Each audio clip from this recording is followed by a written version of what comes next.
So this just real rapid great smoke. So this just real rapid great smoke. So this just real rapid great smoke. So this just real rapid great smoke. Hey yo, what up? We back. Episode 4, Real Rap, Great Smoke. This episode, I got a really dope guest, all the way from Amityville, New York, Long Island. My cousin, blood cousin at that, real family, know what I mean? Keez hip hop, y'all. Give it up to Keez, man. Keez in the building. Whoa, let's go, family. What's goody? Ain't nothing too much, man. I had to hit you up for this episode. Like, for real. Definitely had to hit you up for this episode, man. I appreciate that, bro. For real. Keez has been doing hip hop in New York and through Long Island for a good, if I'm not mistaken, like almost a good 15 years now.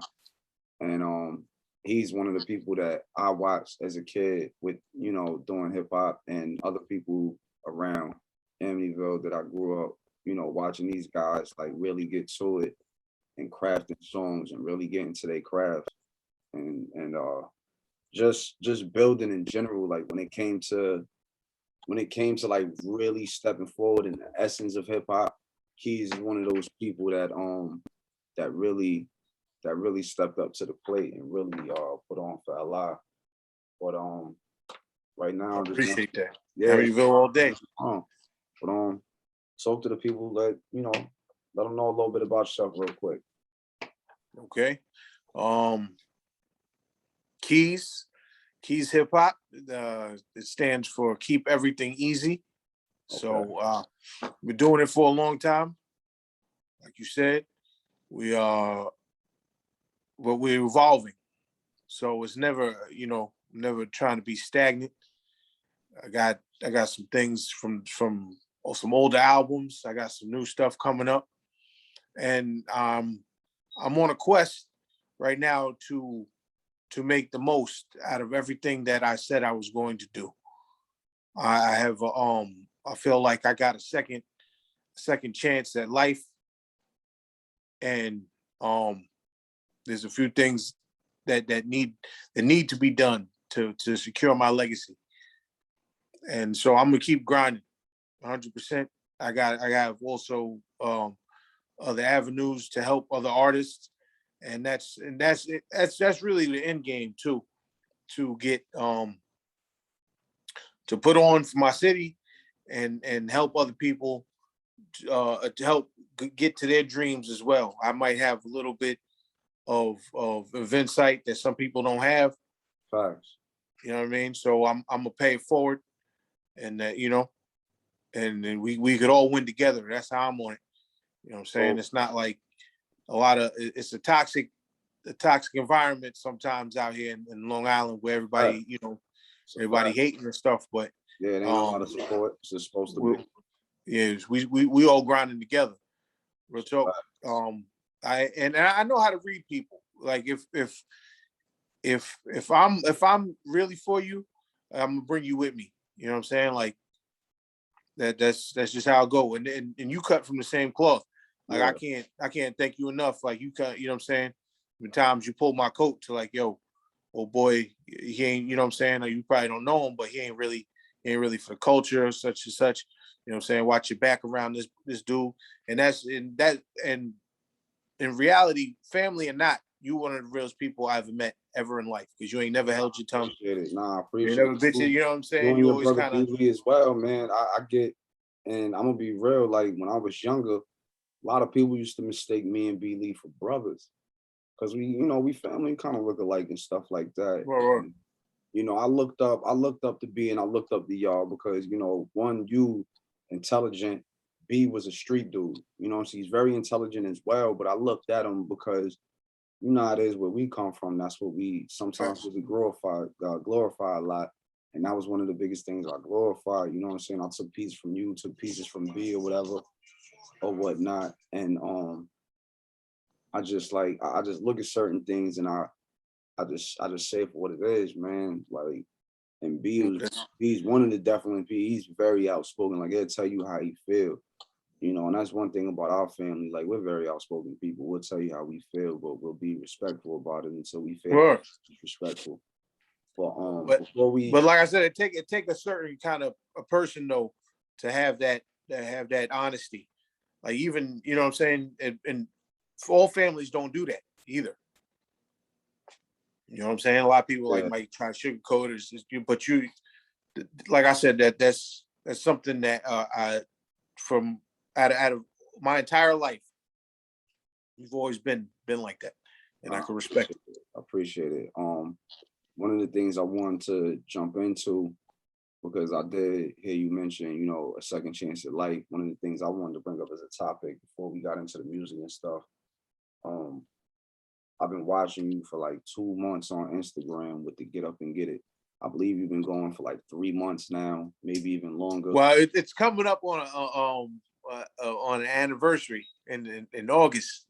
Okay, so I know I be trying to pay attention, man. Like I be trying to pay attention when I see brothers doing something really positive. And with that, like every day, like I always that's when I scroll, I'll be like, let's see what the Get Up and Get It is, because that's motivational, man. Like whether you're doing it for yourself, and like you said, it can really help other people. To hear you, I'm up 4 a.m. on my way to the gym, work before work. I'm down, you know what I'm saying? I want to tell you congratulations on your weight goal as well. Because Appreciate you. I saw you definitely got down to your range that you wanted to get down to. And I know you're working hard as well to get down to more to where you are getting down to. And I see you working with your bro B Lee. Shout out to C3 Nutrients. Even though I'm not in LA, I just gotta shout you guys out. It's only right. It's just like so positive. Every time I see him, he's like Mr. Clean muscle neck with a shake. Like you can't knock him, man. Like you can't knock him, Straight man. up. Yeah, like for somebody like him, like that dude, he used to eat whatever he wanted, you know what I'm saying? And to see him like really healthy and to see you taking the same step to say like, no, I want to be just as healthy, you know what I'm saying, as bro is. So I want you to tell, I basically want you to tell people, Get Up and Get It. Explain to them. Okay. So what it kind of stems back because this is a few things that led up to it. In 2017, I got diagnosed with sarcoidosis, and it was really bad. I was on a lot of medicine, like a big bag of medicine that I take every day, and as a result, I was like dying, and I blew up to like 400 pounds. I was 400 pounds. I got pictures. I'll send you later or whatever else, but nothing was really working. And then so eventually I started taking this IV. It's called Remicade, and that actually started helping me out. And then I started just changing things around a little bit. And so I'm on a quest to get back to fighting shape, as I call it. And you know what I mean? It's kind of a struggle because of the sarcoidosis, but it is what it is. You know what I'm saying? If I got to work harder, I got to work harder. Just you know what I mean? Because I have things to do. I have promises to keep to people, to myself. So what the Get Up and Get It was kind of a way to keep me honest initially, because everybody else was doing these challenges like I don't know, like silhouette challenges or plank challenges, and I'm like, well, why don't I do a Get Up and Get It challenge? So I made that up. And I was like, let me every single day I get up and I do something constructive to push my to push it forward. Either whether it be like meditation or business related or exercise, but I get up, thank God I get up and then I do something positive with myself. So that's what that is. And we're in volume 3 right now. Fact. So Fact. I definitely, I follow, I watch, I try to at least catch it once a day when you post them. I try to at least go and watch, you know what I'm saying, and see what's That's going what I on. appreciate you. You know, I continuously, every time I see it, I'm like, yo, I want him to get to where, because I remember when we was younger, you know what I'm saying? I remember Slim Mike. I remember Slim Mike, you know what I'm saying? And I know how, not personally how it could be, but I know people that gained weight and got sick and got, you know, gained some weight and they like, man, this ain't me. You know, they look at themselves. And so I can understand. I can understand from, you know, as an outsider looking in, you know, Yeah.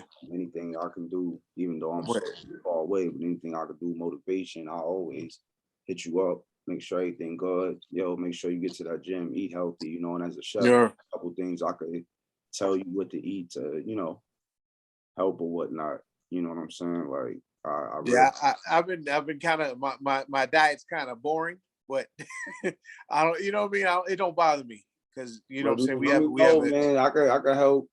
we It's got a certain goal in things in mind. that diet I can help spice that diet up. You'd be like, oh yes, I'm glad I could eat this. Word. Word up, man. Like I'm glad I could eat this. Oh, I could eat it like this, and I could, you know what I'm saying? Word. There's so many things I could, you know, I could help you with on that part, on the food part. I definitely got you. I definitely 100%. got you. Actually, that too, that's something that we've been I've been doing too. That's like the Piffridge Farm. In Mhm. addition to entertainment and stuff that I'm kind of, it's a business where I started to cook because you know I can infuse food Yeah, yeah. with We ain't even gonna hit them with that topic yet. We gonna Oh, wait to get there. all right, We let's gonna get, wait we to get get into it there. though. We gonna wait to get there, boy. I ain't even gonna say nothing yet about that. I Yeah, got a topic about that. We gonna wait to get there. we need to chop it up because you Yeah, are the cook. that's a You fact. like the official cook of the fam. So That's a fact. So you we know, need, yeah, we got to we talk got about work to that do. one. Yeah. Yeah, we got but work. but if it's anything I'm gonna talk about right now, because I'm in my notes. Everybody know I'm always in my phone in my notes when I do these interviews, man. I take this Okay, serious. right.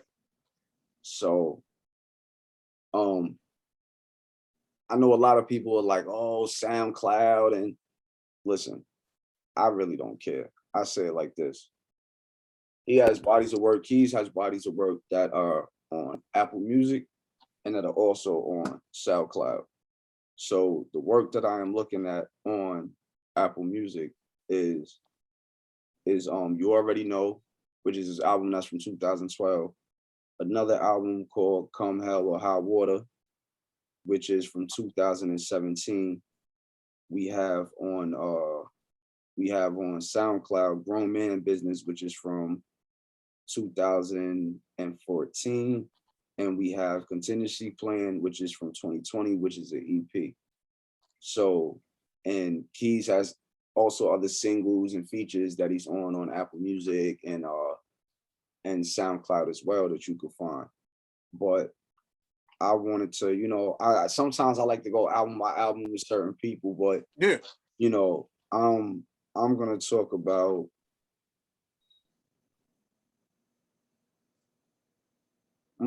Wrecking Ball off of Contingency because that was a track that was like that hit me first, and I was like, yo, Keys ain't playing.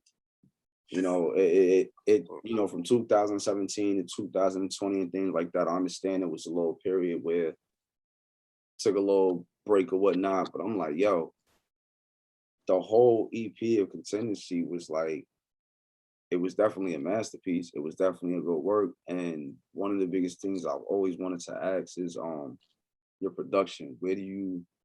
How do you go about your production? Do you buy beats? Is somebody you have an engineer? Like, how do you go about Yeah. production? Well, here's the thing, because I like to the music that I have, I like to have the rights to it. Okay. So oftentimes if I'll buy the beat outright, or in the case of Contingency Plan, I reached out to P Soul is the producer on two of the records, and I spoke to him about leasing some of the beats and also exclusive rights. Usually, this is because I like to do things the right way. So with all of my projects, as a matter of fact, I do I get the record, and either if I have to pay them outright, I'll pay them, but I always give them the credit they need on either ASCAP or their BMI. Yeah. You know what I'm saying? So make sure they get their points as well. And if like my man Day Murder, he blesses me. Like I'll ask him for a beat and he'll just give me some beats. Like he won't charge me. So what I'll make sure I do is he get a higher percentage on his BMI. Like I'll give him a higher cut of the record. You know what I'm saying? Because we ain't working for free. We all, you know what I'm saying, we all out here grinding, trying to make something out of ourselves. And if you got enough faith in me and you know what I'm saying, you gonna bless me with a record, you know what I'm saying? Because some people ask for the money outright. That's fine. And a lot of people don't charge crazy, especially if they're not like a super name or whatever else like that. Or they respect the movement, they respect what we're trying to do, and they I'll throw them the bread they ask for. A lot of people can do, you know what I'm saying? I don't have to get hit in the pocket so hard. I'll do payment plans if I have to, whatever, as long as I make sure that you get paid before I go eat off of this record. Yeah. That's real respect, because you know how this industry be. The facts. Run. Take your shit, run, and don't give a fuck. And don't give a fuck. You know what I mean? Put your ass through so many lawyer fees to the point where you can't even fuck it, drop the case. Well, real talk, that's something that scared me, because I was looking up sample clearance, because I got a few records that got some samples and I haven't released them yet because I'm waiting on the paperwork. But they you remember Peter Guns and Lord Tariq? They did the Uptown Baby. Yeah. Uptown Baby. They got sued for using that sample. And they didn't get sued like a little bit. Like the original people took like 100% of the profit or whatever, or the royalties. So whenever that song gets played, I don't think they even get no money of it. They got to pay these other people. I'm like, yo, that's crazy. As big as that song was, well, you know what I mean? So didn't Timbaland get sued for something about it? It was like an Indian flute in one of the songs. You might be right. I think it had something to do with it, because they started telling people, they was like, yo, listen, they said the reason why like Timbaland gets away is because Timbaland uses songs. He samples from songs that are out the country. Like a lot of his music that you hear that is sampled is from Indian songs. That makes sense too. No, it was Jay-Z's Big Pimpin'. It was Jay-Z's Big Pimpin' that that boom boom boom boom boom boom boom boom boom. That's from Bollywood Indian joint, and they was suing them because they was like the likeness, like y'all took that sample and you never got that sample cleared. Like, and even with I think it's the same thing with Timbaland. Like Timbaland, like damn near got caught up with the same shit with it being on like almost that same level to where, you know, they're using songs from different countries. You know what I'm saying? Like Indian. You know, that makes mad sense now that you say that. Yeah, like when I go back and I listen got that to feel song, to a lot of his speech. When I listen to the song Indian Flute by Mr. Magoo and them, I was like, God damn, like what machine really makes these authentic sounds? You can't get a machine to make that flute. Yeah, you can get a flute, but you're gonna get a machine to that Indian instrument. Right, to that level. Yeah, that's a fact. So it's like it kind of, you know, it makes me want to look up and research, you know, what songs they can possibly be, you know, that could possibly be like that, you know, samples that are from different countries and things like that. Like it's a lot with it. It's a lot with it, and understand where you come from, you know, where you come from with sampling and getting it cleared. Because boy, oh boy, look at what they just had to go through with the Marvin Gaye joint, what Pharrell had to go through, and they actually won. So it's a, you know, well, yeah. With the blurred lines, right? Yeah, it's a scary thing or whatever. So it's like, It's like you be damned if you do, damned if you don't. But it's like Son said from Soulman, great artist still. Or but if there's anything else I wanted to talk to you about, because you from a kid as well, you and B Lee, y'all always been them Shaolin masters. Ah, facts. You know what I'm saying? Like, could nobody touch y'all niggas when it came to the martial arts? Ruby said it the best. If I pass Keys and Hammer, he know martial arts. I still bet you know what to do with it. So I was like, yeah, like that ball really got me or whatever. But I've always, because even as a kid being around, I never had the chance to like ask, so I never had the chance to really hear who you did listen to. I just knew you rapped. I just knew you did hip hop. I like for you to tell people where you get your inspiration from, and who helped shape your craft, and who did you look at when you was coming up in rap that was like, this is made you want to do what you want to do, your influences. Okay.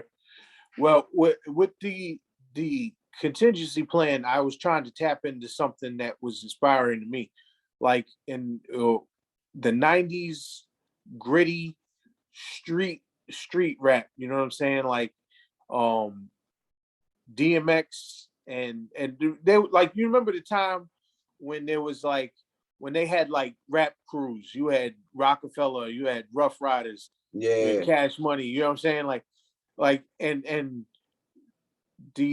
just the gritty hip hop is where I was trying to tap into, and that's really what my favorite kind of rapping is. Um, I can hit it on all levels, but I like to bar out. I like give me a gutter beat. I'm gonna go and I'm gonna spit something crazy to it, and you know what I mean. That's where I'm at with it.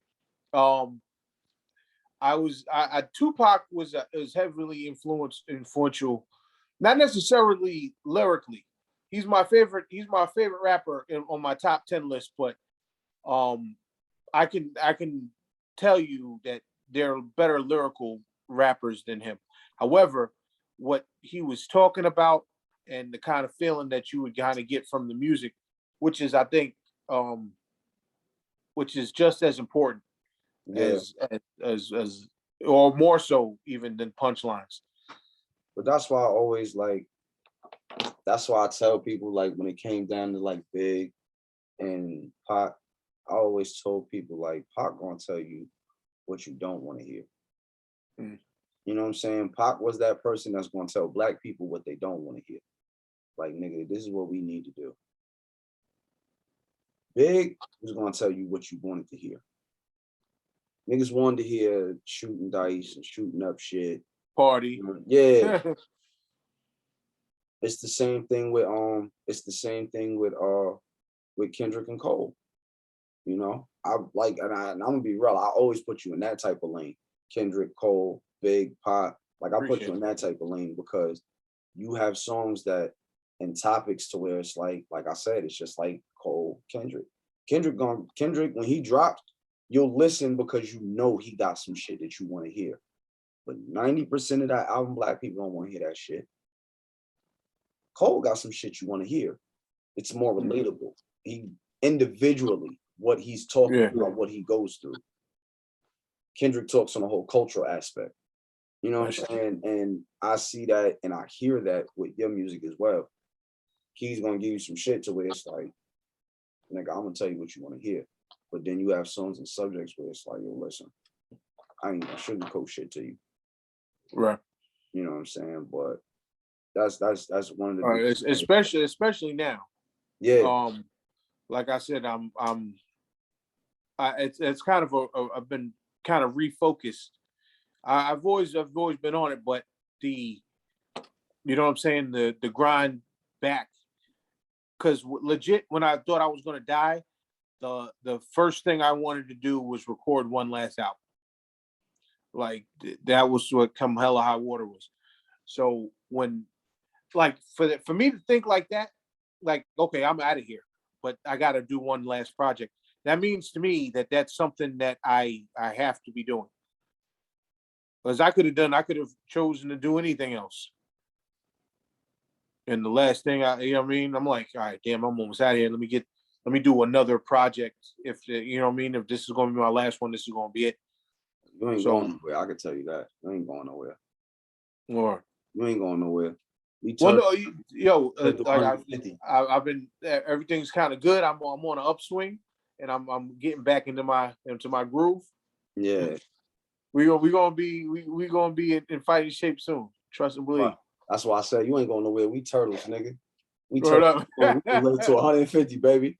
You You ain't know, lying. so I ain't worried about none of that, man. Like it's that's something I don't really think about with too many people, especially young ones, like our age and our family and stuff. Like I don't think about it too much like that because I know our family, like I said, niggas is turtles. We live for a long time in our family, so it's just we get roadblocks, but We hard to kill too. yeah, I definitely see We that. hard to kill too. We gonna be good, man. Like you said, we definitely know how to heal.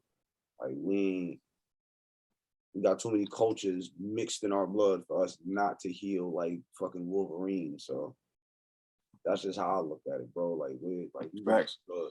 We definitely gonna be good. But where does the martial arts come in to play? Well, I'm going back to finish up my black belt in Taekwondo. I was at purple. I was almost to the next one. It was purple and black stripe or something like that. And then right before I advanced into the next thing, that's when I had gotten sick. And what was happening was I was getting like vertigo and headaches. So any kind of sudden movement would like make the world spin. Yeah, I And know. I got vertigo too. I be doing. So I couldn't keep it up for a little minute. But like I said, I'm back. I've been going to the gym. I've been doing a lot of exercise. I've been working at a pretty I think and that I've been working more so than I was before, like at a higher degree, a better level. So I'm ready to continue and finish up because I have to finish what I start. Okay. I like that. I like that. That's what it is, man. Wow. One of the albums I definitely also wanted to talk about with you was Grown Man Business.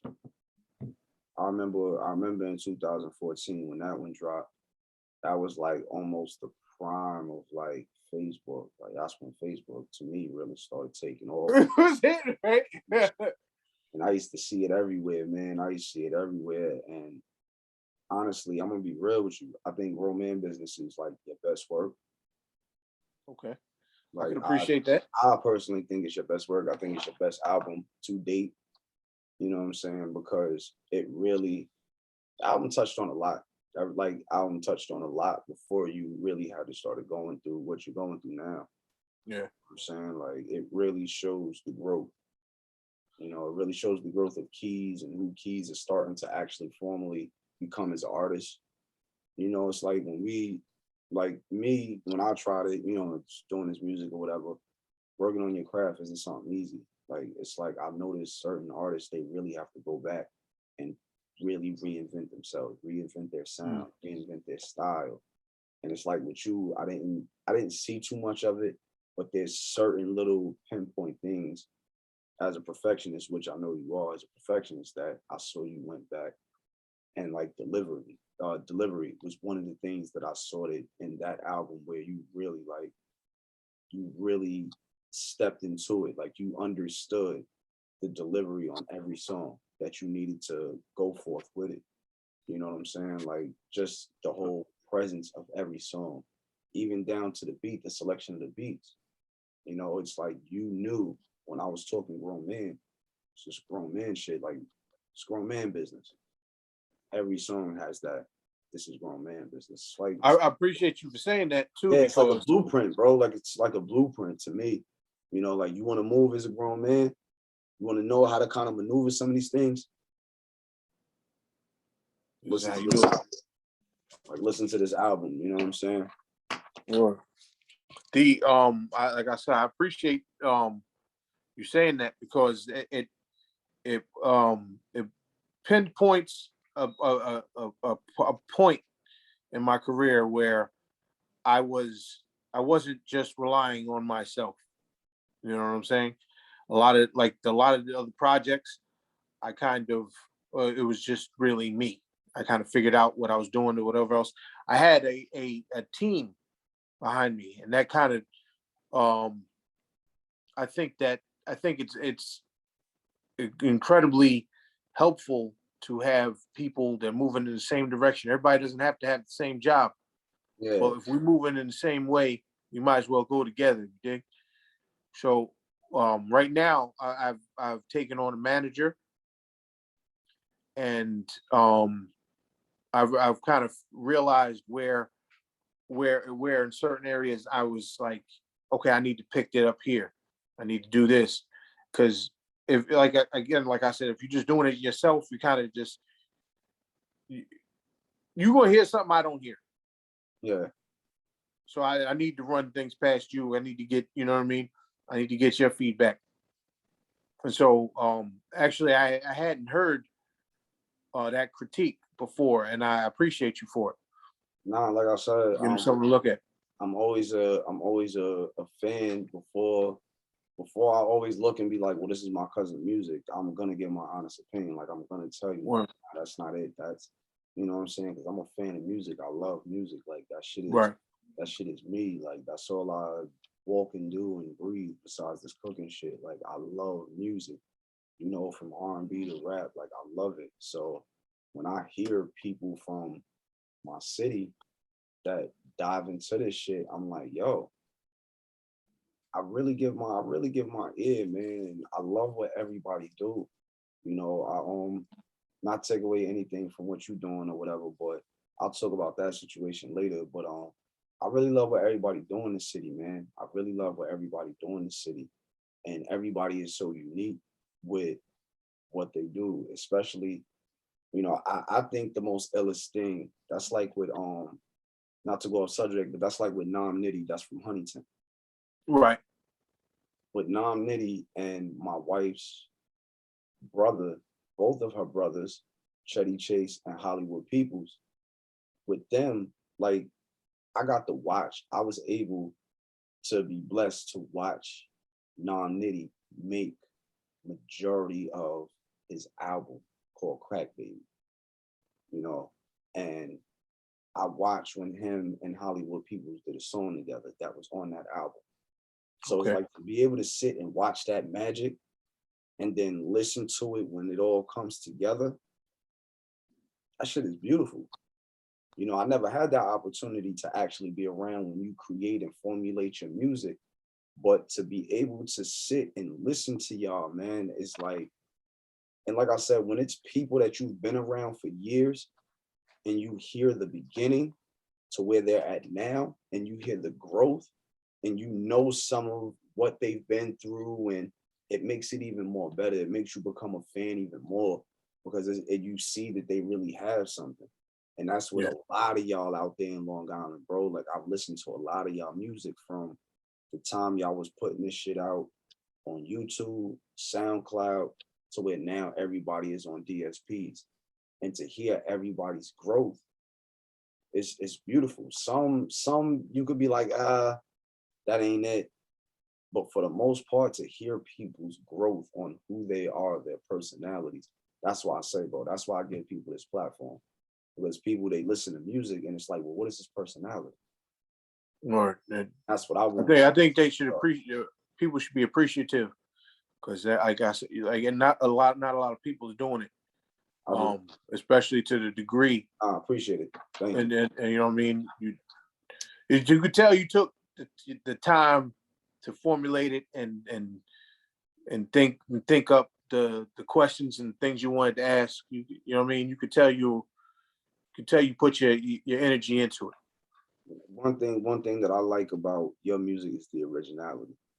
You're not afraid to be you. You're not afraid to, you know what I'm saying? Like there are a lot of people on the island that talk like drugs and guns, but there are a lot of people out there that I understand that been through it. You know what I'm saying? Right. I've been around in the fields too, but what you talk about is so different. Like it's really different. You know what I'm saying? Like there's not a lot of artists out there who know how to formulate concepts, who know how to put, like there's an artist. I ain't even gonna say his name because not even because of anything, but I ain't gonna say his name because I'm gonna wait till I get him on a episode, and I'm gonna have to Okay. talk about it. There's an artist, bro, that if you listen to his music, you wouldn't believe that this dude was rapping over dubstep beats, and was killing it, rapping over dubstep. And I'm listening, and I was like, where do you get this beat from? This beat is fire. Until son said to me, beat. So that's why I say, like, there's so many of us on the island, bro, that is so, the originality is amazing. It's amazing, bro. One of the things I really respect with you is originality. Originality is fire. From grown man business, contingency plan, to the project that you put out in 2017, Come Hell or High Water, A Mile Away. A Mile Away is a fire track. You know how many of us is bracing for that Mile Away? Like fire. But one of the biggest things I wanted to ask you about that, Pink Lemonade. Okay.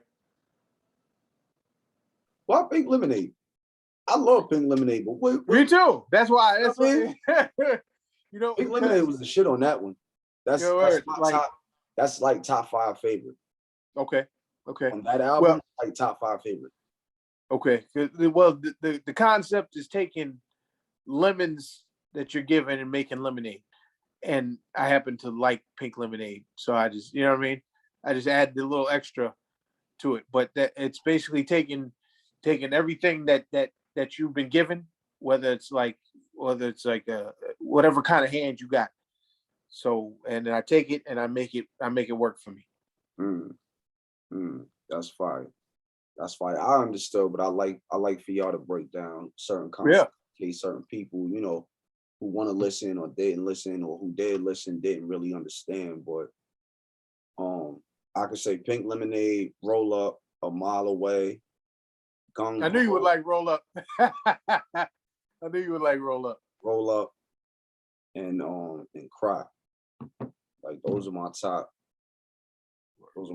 picks from from that album. Like, like I always say. Actually, Cry was all those, everything in there is something that I was going through at the time, and I wrote it down. Cry is legit. The words that I was broken down is exactly what happened. You know what I'm saying? There's a lot of times like when I was going through it, I was I broke down. And then when I started to get better, I broke down again, but out of gratitude. That's deep, because as men, we don't always want somebody to see us cry. I don't always want somebody understanding. But I think that's why I wanted that track, like, because I had points where I was down. I had points where I just kept feeling like I was losing, and there was no, like, I felt like, where's the light? Until I actually started seeing it. And then once, got to that tunnel, I'm still running to the light, trying to get whatever we call success is, you know what I'm saying? But that track definitely, it helps. It helps, and that's why I say originality to, when you can make songs like that can help somebody push through. You know what I'm saying? There's a lot of songs like that come from artists on LI that really, it helps people. It really helps, man. It really helps. And that's what you want at the end of the day. You can get somebody to dance anytime, but if you can get somebody through something that they're going through, like some kind of trauma, or they just need a pickup, and then you can do that. That's what I feel like. That's what solidifies you and pushes your legacy forward. You know what I mean? If I heard somebody say something to DMX one time, that I guess slipping, falling, can't get up, and it helped them get through whatever life issue they were going through, and that, you know what I mean, regardless of whatever else happened, that that will always be, that'll always stick. That person will always remember what helped them get through their hardship. Yeah, it's funny because when my grandmother died, my mother's mom, when she died, I I was really like in a torn place. I couldn't understand. Yeah. And, it was just one day I just happened to get in the car, I'm listening to Hot 97. And he was like, yeah, it's on by DMX. Woo, it was an old joint. And it was the song that he was talking to his grandmother. And then I turned from it because I was like, I don't want to hear this. And then I ended up going back to it. And just as I went back to it, because I was thinking about it, just as I went back to it, it was Faith Evans saying, like, baby, it's gonna be okay. And I was like, all right, you talking to me. I was like, I'll just leave it. I was like, I'll just leave it. You know what I'm saying? I had to, it's a moment, like as a man, I had to pull a car over because it was like, it hit me hard. I was like, fuck, man, like I really miss her. But, I understand like DMX was one of those people that, he made something, man, like that slipping in, like you said, really gets people through, man. And like that joint Cry, it really helped. It really helped with certain things that was going on in my life. And I just was like, damn. I'm glad, bro. Like if Cuz is going through some shit, he get through it, then I know we all, everybody going through some shit, man. Like don't ever think, for me, I was like, don't ever think your problems is bigger than anybody else's because we all going through some shit, whatever. But that's real talk. And I've seen a lot of that, which helped me bounce back. Yeah. Because even when I was in the hospital and I was, strapped up to all these different IVs and wires and stuff, the person next to me was dying. Like he had, I think he had a stroke or another stroke, and he couldn't speak. And he was like, he was telling them that he wanted them to kind of like pull the plug on him. And I'm like, damn. So I'm like, yo, you think, you think your stuff is crazy. You don't know what anybody else is really going through. Right. What people really going through until you sit next to them or you really get a glimpse into their world. You know what I'm saying? That's why I really so I just try not to complain. That's why I said to you earlier, like, I don't want facts. And I can appreciate that perspective. Yeah, I try not to complain with certain things, and I try not to say too much, man, because like you said, there's so many people out there going through shit, bro, and it's just want to see, like I tell people, and any of y'all, I want to see everybody make it, not in competition with nobody, just want to see everybody win. But one of the other subjects and topics I definitely wanted to talk to you about. Let's talk about that PH on your shirt. What's that for? It's PF, Pifford Farm. PF. I mean PH. It's all you good. Let's talk about that PF that's on your shirt, man. I know what it's about. They don't know what it's about. Okay. I didn't mean to say PH, y'all. I meant to actually. It's all good. You good? F. You good? The Piffridge Farm. Mm-hmm. What that is I've learned. It took a while to learn. It's a process, but I learned how to infuse food with weed, and it's delicious. Like you can't even taste it.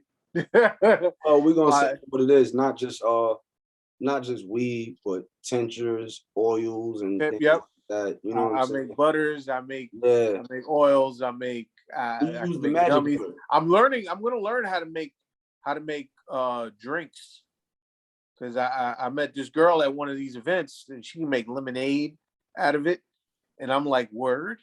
I'd have took the leaves and juiced them. That could be that you can make tea. I can make tea like that. That's what I'm saying. I'd have just took the leaves and juiced them, but I can't think of who it is right now, but I can definitely find the video and send it to you. It's a guy who gets like Japanese teas, and he knows, like, he's like, bro, you can brew them like 4 or 5 times. There's one with orange peels that you can brew like 15 times and stuff like that. And he tells how it's made and the source and all that.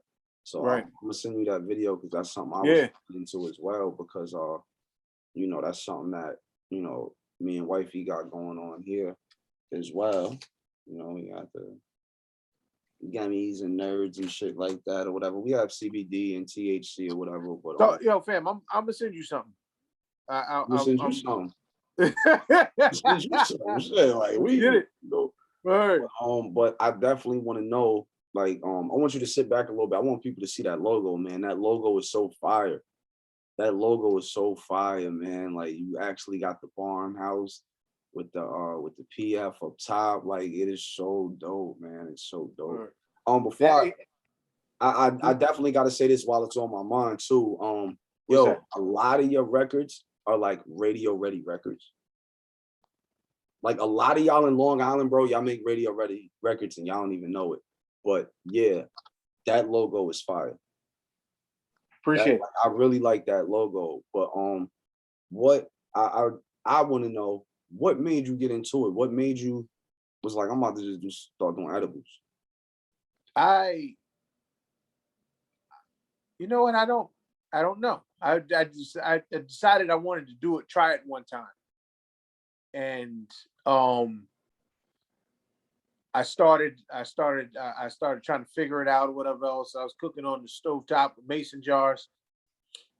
And then I realized I'm like, I'm kind of good at this. Yeah. I'm kind of good. And so it became, and I wasn't doing it for like profit or nothing. I'd make a batch of cookies and bring them to the studio and start handing them out. Here, have some. You know what I mean? And then it got to the point where people were starting to place orders. So I'm like, okay, this could be a thing. And then just actually right after Epic dropped, we did the Smoke Champs event with Noriega. Okay. They had we went to the city, and I was up all night. I made like I don't even know how many cookies, but I made a special promotional cookie for my man Olivier. He had a single, and I made a special cookie for him. I've since perfected the recipe or whatever else. It's like a snickerdoodle cookie. So I call it pifferdoodle. Okay.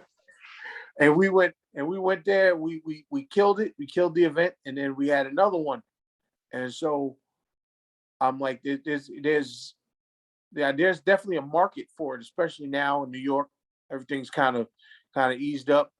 Things are getting legal and everything else like that.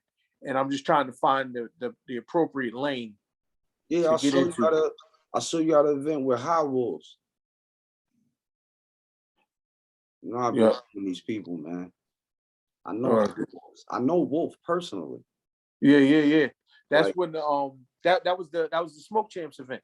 Yeah, I know Wolf personally. That's my man's. Okay. That's my man.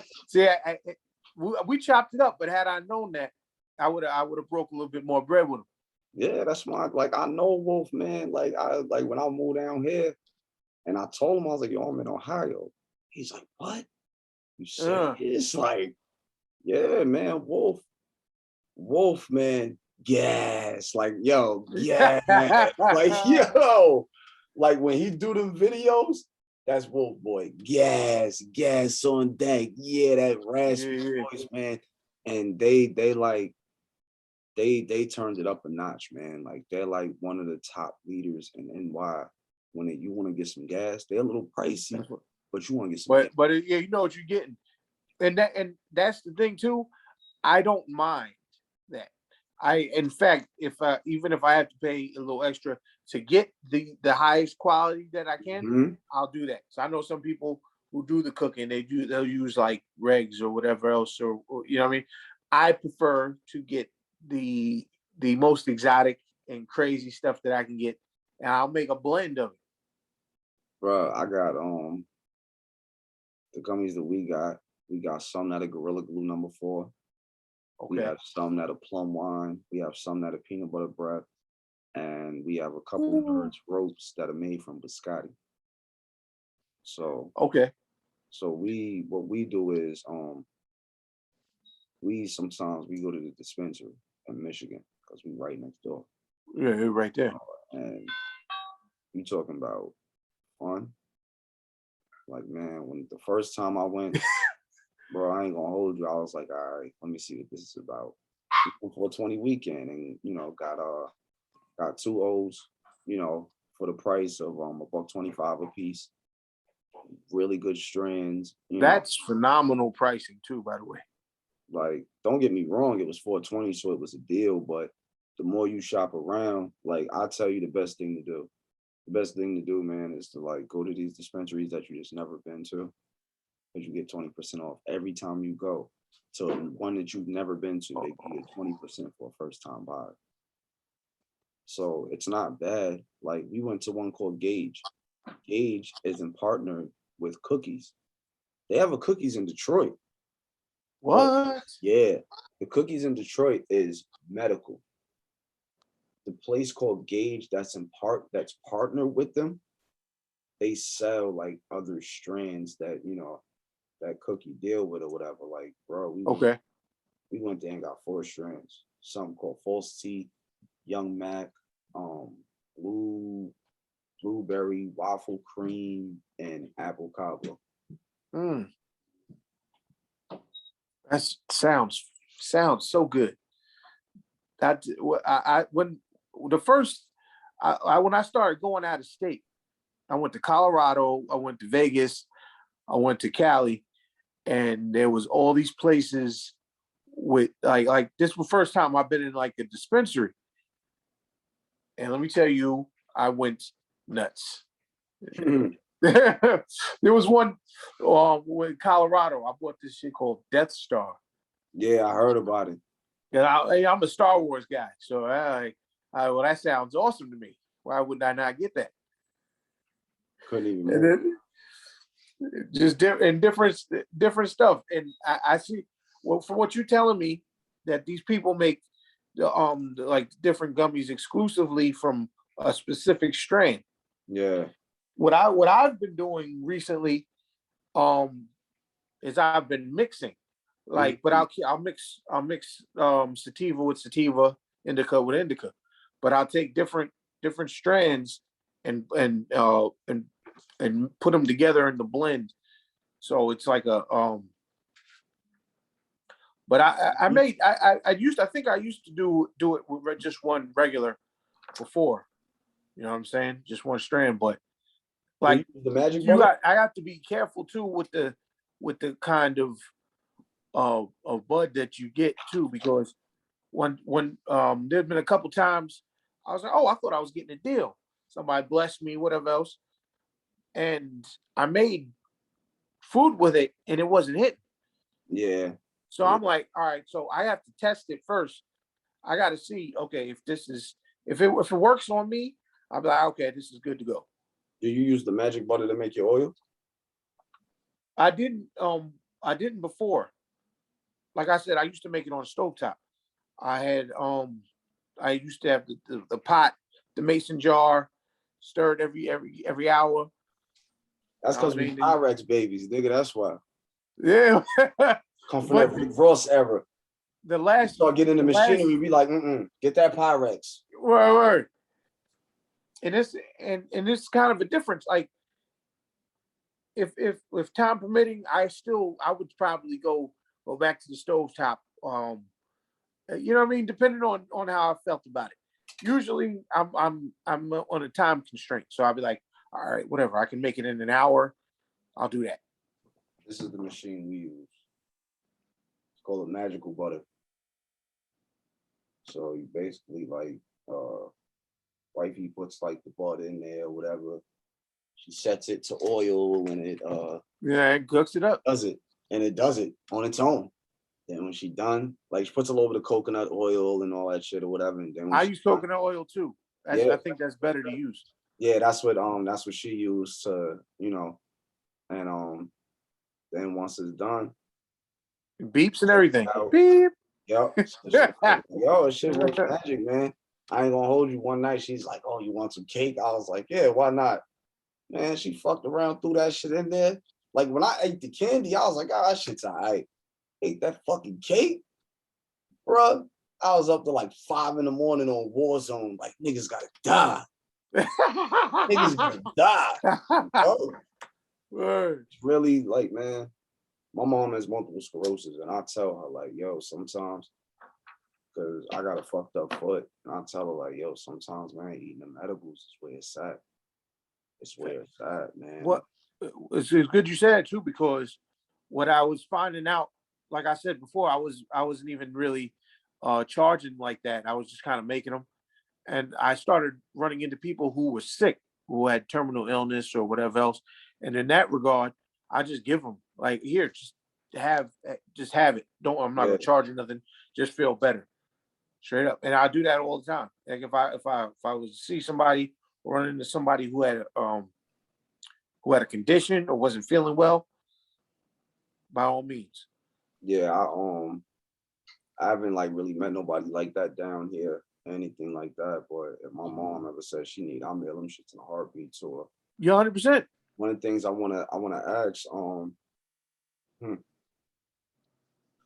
one of the things I wanna ask, you ever think about taking a trip to Maine? I I haven't really. I don't know what's really out there, to be honest with you.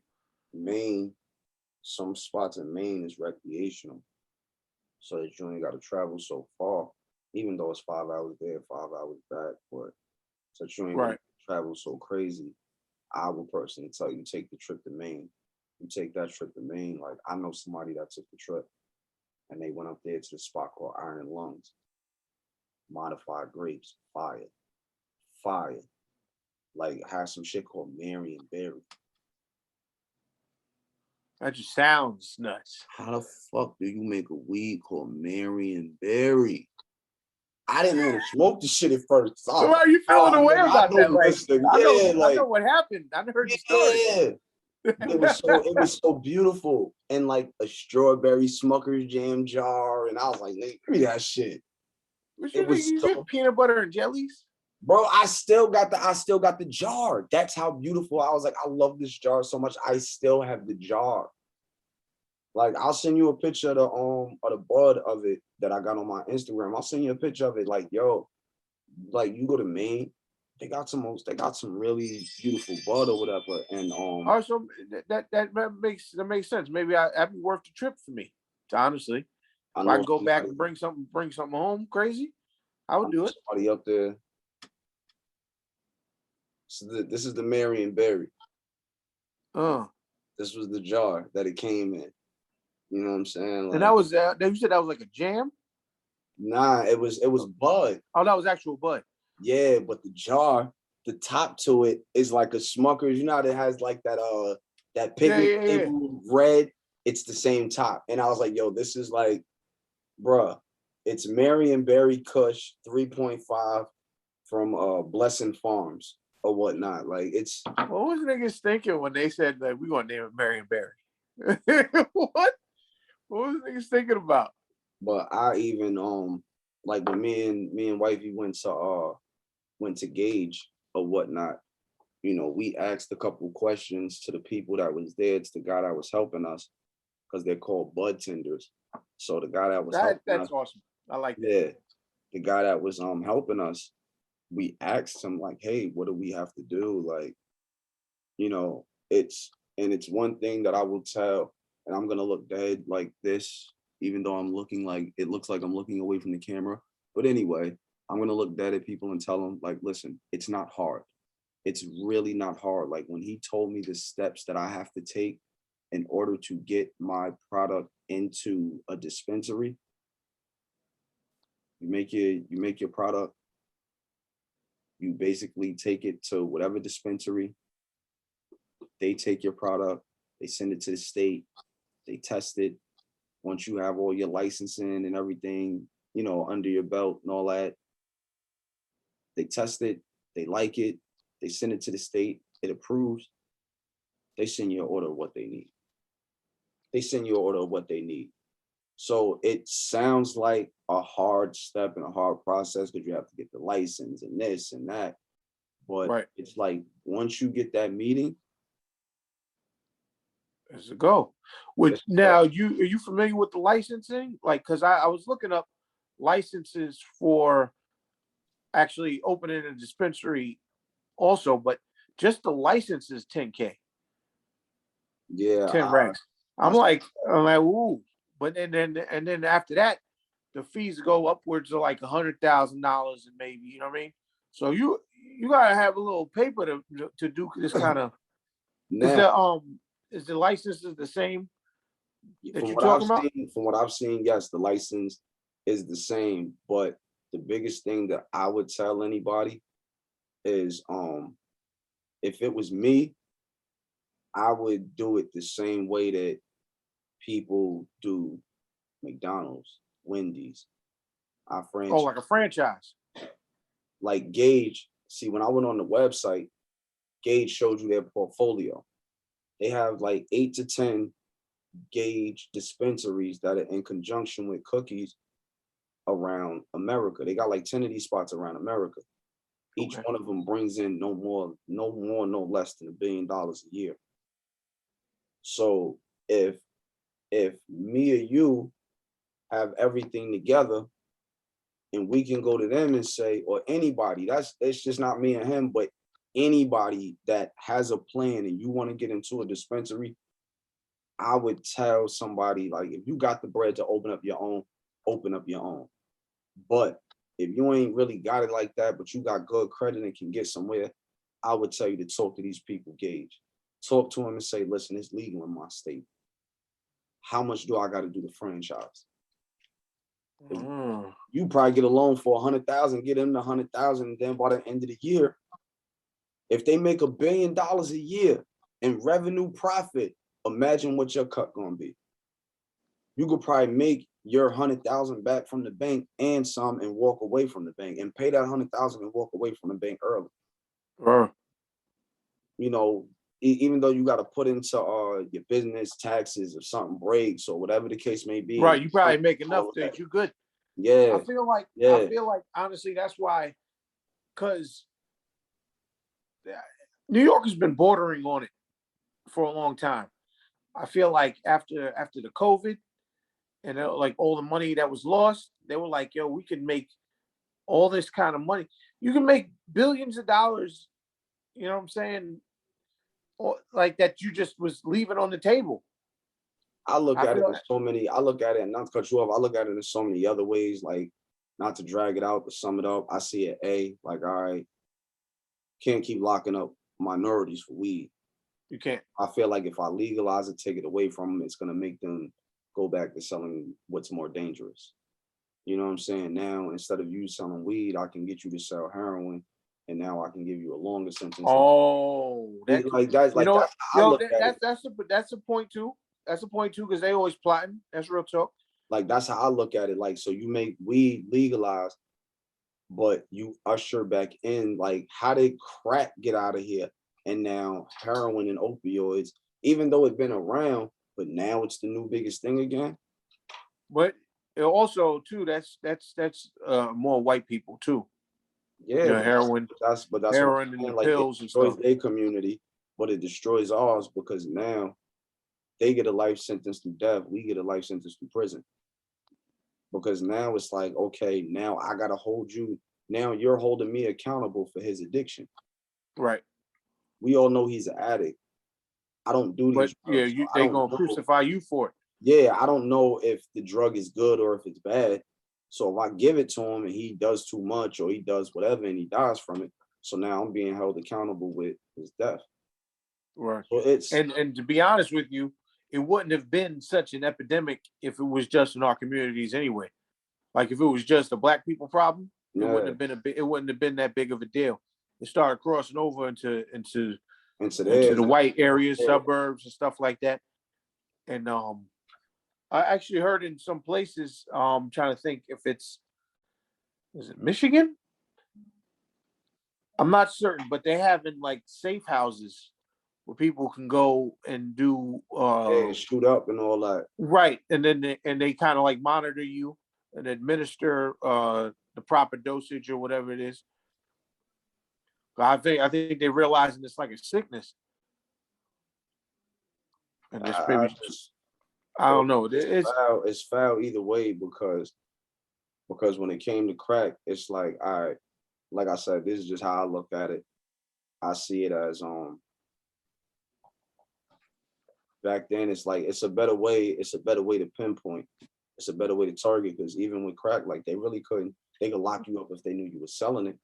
But right, think about all the people that got locked up that were kingpins and that are home today. right. But imagine how many murders they got under their belt. Yeah, So I think now it's a new way to capture you. It's like, all right, with crack, even though y'all was killing each other, could you imagine how many people back then, if they said if you were selling red vial tops and I was selling blue vial tops and they knew it, and imagine back then if they said, well, blue vial tops belong to Lee and red vial tops belong to Dubai. So what we gonna do is for every person that dies off blue vial tops, we know it's gonna link back to him. Imagine back then if they took them murders back then and did it like that. Or with yeah, the gangs, you know what I'm saying, held people accountable for murders back. Certain people would have never been home. facts. So now it's, well, if he overdoses, that's your fault. You bringing up good points too, because I feel like the whole crack came because first off, a lot of this came in with the Reagan administration and all that, and then it affected the Black community specifically. If you look at the time before this came out, everything was like on an upswing. We was in like Renaissance and stuff like that. Everybody was trying to do better. We had Black Panthers and all that, and then you get crack in our communities. Now everybody starts it becomes more of a ghetto. You know what I'm saying? A lot of people, a lot more death, a lot more crime and stuff like that. And it was specifically into the Black community. Now you got a lot of people getting arrested and different other things, and it destroyed and disrupted It was always the break. It was this always to break the infrastructure because facts. we had some type of with that with So Black Panthers and certain things. We had certain forms of types of structure. right. So So it's just it's like very valid what you're talking about. It's very valid. it's just like how they say. It's just like how they say you take the Black man out the home. You know what type of structure is there? You Yeah, know, that's some I don't know. I don't think it's Jim Crow, but there's some there's like a manual that they have where about how yeah, how to to break and break how the to do it. family down, That's a um, fact. all kind of shit. Hey, all these niggas is plotting, son. It's crazy. It's crazy when you think about it. And then like, and now people are talking about um the institutionalized racism and stuff. Like, yeah, I don't realize how deep it runs. It's been like this, and they've been, you know what I mean? They've been plotting on us. So we we gonna we're gonna excel at though at everything that we do. We That's can't why be we can't be beaten. that's why I There's tell no my way. son. That's why I tell my son, like that's why I work as hard as I do so that I can gain some type of access to create my own wealth. And as I create my own wealth, I can pass that wealth down to him. Teach it to So, him. yeah, so it's like I don't ever want him to have to, I got 3 years, so I'm gonna be 18. I got 3 years to create that generational wealth for him. And when he decides to start his legacy, And and teach you, it's like I teach him how to tell him, carry it. and it's like I tell him, like I'll be 33 this year. And it's like I tell him, like, I look back and I don't beat myself up over it, but I look back and I tell him sometimes, like, I apologize for creating him before I knew what it was to create life for myself. Because it's like, I look at things now and it's like, man, like I could be so much better off if I'd have just waited. If I'd have just waited and you know what I'm saying? Like to bring him in to a world now where it's like, look at what's going on. Even though he would have still, if he'd have been here later on, it's still something that he has to go through. But to have to struggle while he watches it, like I tell any Black man, like, just wait, get your shit right and wait, man, because it's a hard struggle out here to try to get your shit together and raise yours at the same time. Like, you know, like I told my wife one time, like I dated a girl who had 3 kids, right? And I was only like 18, 19. My son was barely a year and shit. And I was like, she had to work and I got her kids off the school bus. And I was studying for my GED. Bro, I tell you, no bullshit. I was sitting at the table like this. Little nigga looked up at me. He was like, hey, man. He's like, I don't understand this. And slid his work to me. I turned my GED book around. I said, all right, then let's trade. See if you can tell me this. And like, it was like after that, I was like, yo, I can't do this shit. Like, how am I Right. going to tell you anything? You struggling with your work and I'm struggling with mine. Like that's why I say, bro, like I just gotta I'm just locked in and focused, man. Right. Focused. That's why how you speak about with the systematic programming and the racism, like, yeah, we can say that, but a lot of things too, we do bring upon ourselves, you know. That's true. We that's also true. You That's know what why I'm I saying? respect. Because like just because somebody do something to you doesn't mean you have to accept it. Yeah, yeah, and that's why I respect a lot of your music. Not saying I don't respect others, I respect everybody's music, but you know, a lot of us with our messages and music, sometimes it is the same. Sometimes we don't, we don't tell these ones that are, you know, we let them hear the music, but then we go and say, like, hey man, just because I rapped about that shit, that don't mean you better. Well, It's you already like out there. perpetrating the same shit you trying to, you know what I mean? It's It already out like there. you said, sometimes we put ourselves in these positions where um a lot of people that now you got these people, younger kids or whatever else, hearing your music, and now they're influenced by what you're talking about, Yeah. and then you trying to say, um, oh well, that's not what I meant to do, or whatever else. But you kind of fostering that in these people and your listeners. Yeah, like that's like Cam one time in his Instagram live, and that shit made me upset. This nigga said, I ain't gang, I ain't nothing. I'm like, nigga, all these years we run around. Well, yeah, Oh it's shit, lies. now you ain't no gang number, nigga. I know. Like, you know how many, I'm like, you know how many niggas die behind this shit, nigga, because you fucking told niggas you was blood and made Facts. I was man, listen. if I had to name like blood rappers, Cam was in the top 5 at least to my knowledge. I was like, man, y'all niggas, man. Like, it's like when I got older, got to a certain point, and I was like, yo, these niggas is really not doing this shit, man. And it just made me look at rap, and I started listening to some of my shit, and I was like, the fuck are you talking about, nigga? Like, Right. I've been through some shit, but certain things I ain't been through. Like, I don't like talk about riding around with sticks in the car. Like, when I decide to step back out with music and let people hear what my mind has been generating, it's gonna be like real positive. It's gonna be about how to build yourself, how to, you know what I'm saying? Because I think we need more of that than anything right now. You know what I'm saying? And Yeah. don't get me wrong, with anybody that's out there in LA doing music, you know what I'm saying? I appreciate everybody message. Like Bez Wavy. If I'm not mistaken, Bez Wavy is from CI. I love his Okay. music.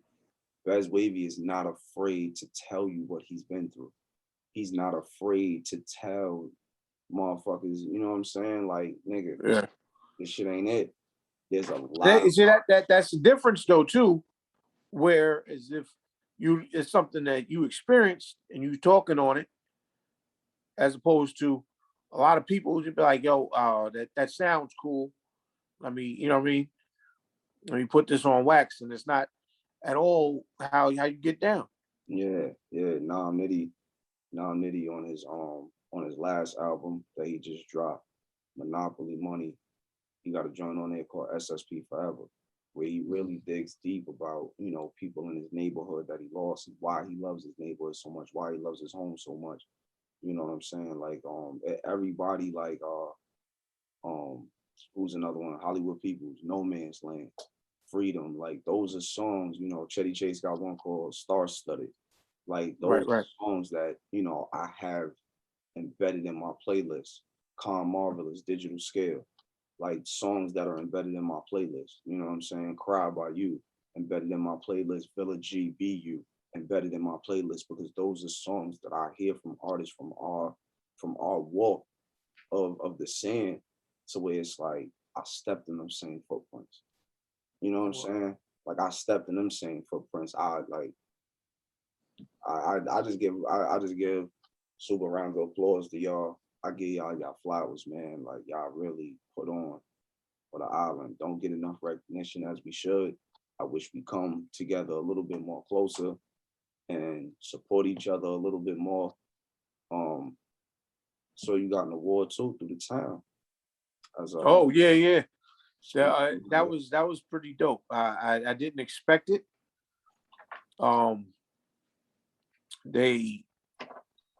It was the Kiwanis Club in Amityville.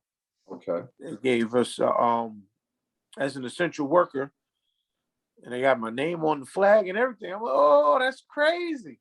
That's what's up. And they had us on the float, and we traveled the parade route, and they walked beside us the entire time and let us roll. And it was like a celebration. I was like, yo, that was super dope. I didn't expect it, and I'm super humbled by it. I just want to no, go ahead. Go ahead. I was gonna say, it's almost with that and other things that's been happening, it's a validation for me that I'm doing the right thing, because a lot of times I've been, you know what I mean, I've been grinding. I've been, you know what I'm saying? I've been, and almost like I'm running on a hamster wheel. I'm like, damn, am I even breaking any ground? Am I doing anything? And it just inspires me to keep pushing, keep moving forward. So, because you know what I mean, it's hard to stay motivated. You got to be, because motivation comes and goes. Sometimes you feel it, sometimes you don't. Nah, it's a fact. You know? So, but that was like a little spark to help. So, you know what I mean, to help push things forward. And I have a goal in mind that I'm going to reach, and like I said, I'm focused right now, and I got a lot of things that need to be done as far as business is concerned. I want to have, like, the Pivot Farm, aside from being a food industry, I want it to be it's basically my brand. I want to have executive produce some records for different artists. I'm thinking of signing some artists, but not necessarily like long term. Maybe like a single deal or album deal or something to just help somebody do. If they want to do something long term, we could do that also. But create content and create avenues for people. It doesn't always have to be music either. So we have some writers, we have some artists, we have some cooks such as yourself. Like we have to talk, by the way. Yeah. We have a lot. Because I know you get busy. We here. Let's talk about it. I did want to bounce back. I did want to bounce back to the company. Yeah, we did get on our Malcolm X, Martin Luther shit. Started talking. It's only right. It's only right. Yeah, definitely, it's only right. We ain't talking a minute, but I definitely want to jump back to the company. So with the edible business, besides cookies, do you dabble in gummies, ropes, nerd ropes? Because those are popular. Right. I was making gummies, but I have to perfect that, because what happened is the gummies would be good, but the consistency, because you know how you get gummies and they're I'd make them, they'd be kind of sticky. Okay. So you know what I mean, you pull them out the mold or whatever, and it's still sticky. If you get a like a gummy bear, you can just grab it and it'd be, you know what I mean, just regular. I think it's a certain kind of sugar I got to use it's just a matter of tweaking it Excuse a me. little bit. But I make gummies too. In fact, like the illest thing I ever made in my life, and this was for like personal. I made some macaroni and cheese, and I was fire. Fire. Yeah. I was like, yo, like I made a pot of it, and then I had some roasted chicken or whatever else I cut up in it, and that was like to date, that was my jam. I got to figure out how to recreate it. I gotta link you up with wifey one day and let y'all sit and throw some ideas and talk. Cause bro, I'm gonna come out to Ohio, break bread with you. It's a hotel right next door, literally a hotel right next door. So you ain't even gotta go far for the telly. Right next door, nice hotel and all that. And you could pull up right next door or whatever. I ain't never been to Ohio, and it would be it's nice. It's nice, man. Where I'm at, it's really decent. Like, you know me, I took a trip to the hood. I had to see what it was like. Yeah, it's the tickets to go see. Yeah, like I pulled around the corner. I saw a nigga, like, I looked at him, he looked at me like on some. And you don't know what it is, huh? I'm like, oh, I'm in the hood. I'm in the hood. You just pull up on the corner of 13. You know what it is, huh? Oh, what you need a dub sack on. I got everything you need, even down to the weed on. I was like, nah, I'm good. Ooh. I was like, I'm good, nigga. Word, like, yeah, that shit really the hood. That shit, nigga, I thought I was in Magnolia. I was like, the fuck is this? That shit the hood. Like, I met a couple dudes down there, whatever. Cool people, but nah, niggas, you just gotta watch. You know what it is. But for what it is, like I tell anybody, man, you leave out of Long Island, you gonna find everybody. It's a complete different world, bro. Completely different. But the funny thing about it is, people don't change. And that's why, like, me moving, and like people ask me, they was like, yo, you not worried about moving out there? I was like, no. I was like, because I know when I go out there, I could find everybody that's from New York. Literally, I could find everybody that's from New York, bro, because people don't change. The only thing that changed is face. That's it. That's it. I could find a person. I found, like, the people that I met out here, like the hood niggas, I could match them, each one of them up with people that I know in New York. Yeah. Because that shit don't change. When you living in the hood, it don't change. You still gonna find them same people. I met a nigga down here that I can look at him. I'm like, that nigga shiesty. I know he's just like so-and-so back in New York. Right. Oh, this nigga cool. What I meant though is that overall, like when I get out of New York and I go somewhere down south, like Florida, for instance, it's different. Like the courtesy people have, or the like people are like mad more friendly. I feel like. It is. New York is hustle and bustle. It's always like, but like I remember I was walking down the street in Florida and somebody drove past me, honked and waved. I'm like, oh, this nigga talking to me. Yeah, it's good. Nah, it is different in that aspect, but it's like being from where we from, you know what I'm saying, and seeing certain shit and being around certain shit. Yeah, Still, the only thing I keep in mind is like I told somebody else, the only thing I keep in mind is like, I just don't go back and forth with niggas out here. That's all my thing is. Like, I just know me personally, like New York, you'll fuck around and get into a verbal altercation with a nigga. Right. Sometimes you may gotta put hands on them, sometimes you will walk away from that shit. Out here, I let these niggas have like You got it. Yeah, because I know where I'm at. Nigga, this is state. A lot of these niggas is carrying concealed. You know what I'm saying? And a lot of them, they not carrying little handguns. These niggas will run right back to their car and fuck around and pull a whole microphone out like, what's up? Like, nigga, I ain't, you know what I'm saying? So I know where I'm at. I know, you know what I'm saying? Like, not saying that anything like that, but I just know. No, you have things, you know what I'm saying? You have responsibilities and you have different. Yeah, like I just know, like it's not worth certain things.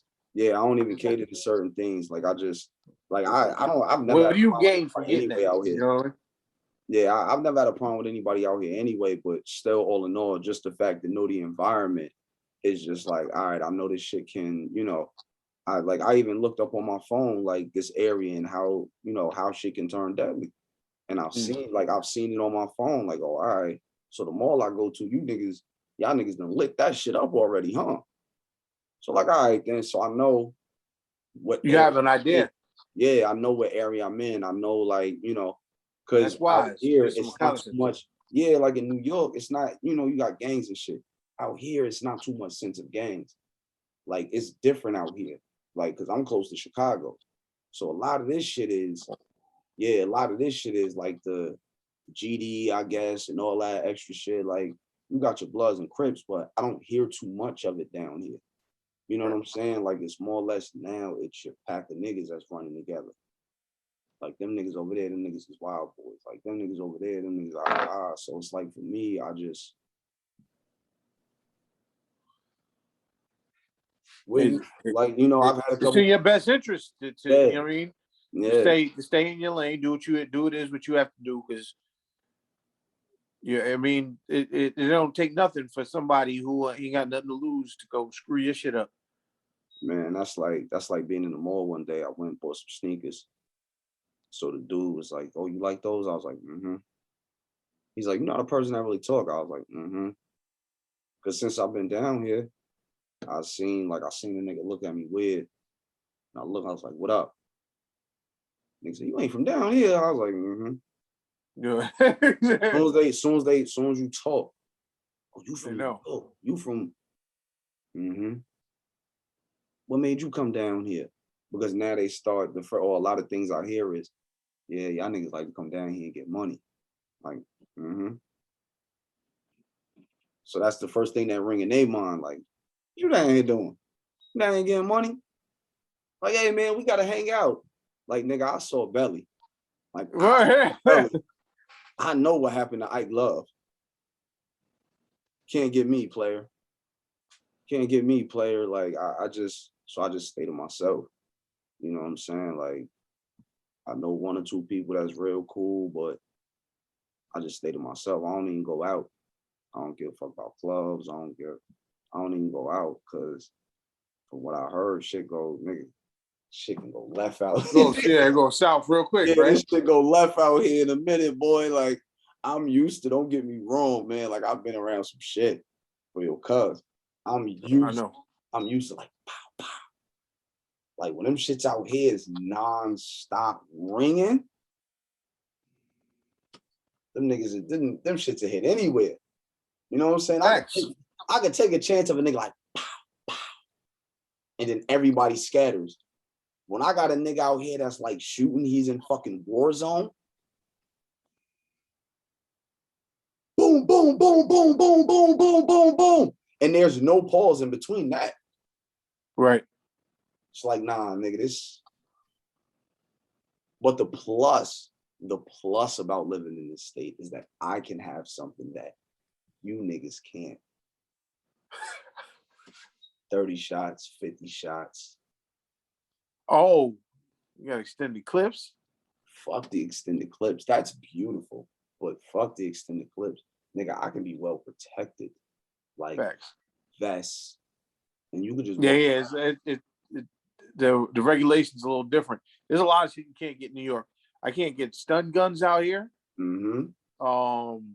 I think certain kind of pepper sprays you can't get.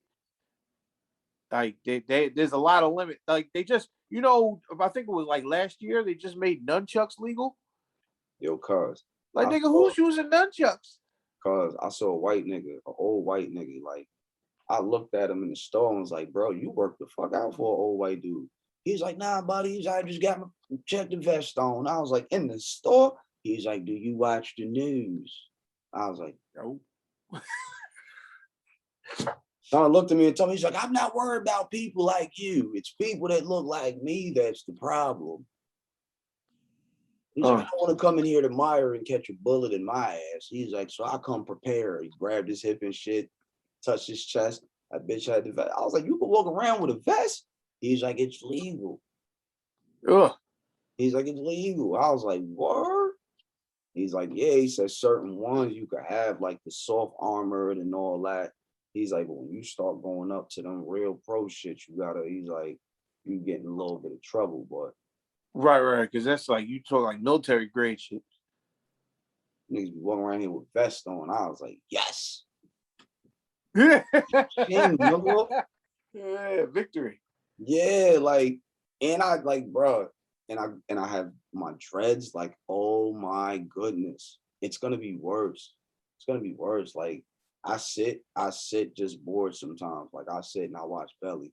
And I'm on the balcony because I can see the TV from the balcony. I'm on the balcony, I'm smoking, watching Belly and shit. And I'm thinking to myself, when Sean start running through the crib, when they hit them lights, I was like, nigga, if you had a vest. Only if you had a vest. Boy, oh boy, like, man, living out here, it's beautiful. Beautiful. And especially the area. I ain't gotta like, that's why me personally, I didn't do anything yet or get anything yet, because the area that I live in is very quiet. It's very peaceful. Right. Like I go in early in the morning, stand, look off the balcony, and I'm like, it's Bambi. It's Bambi and her peoples. Like it's literally like it's beautiful. So it's like that's why I haven't Right. really, but when I not feel that mode, but when I just want to, because I'm like, all right, I want one now. But when I want to,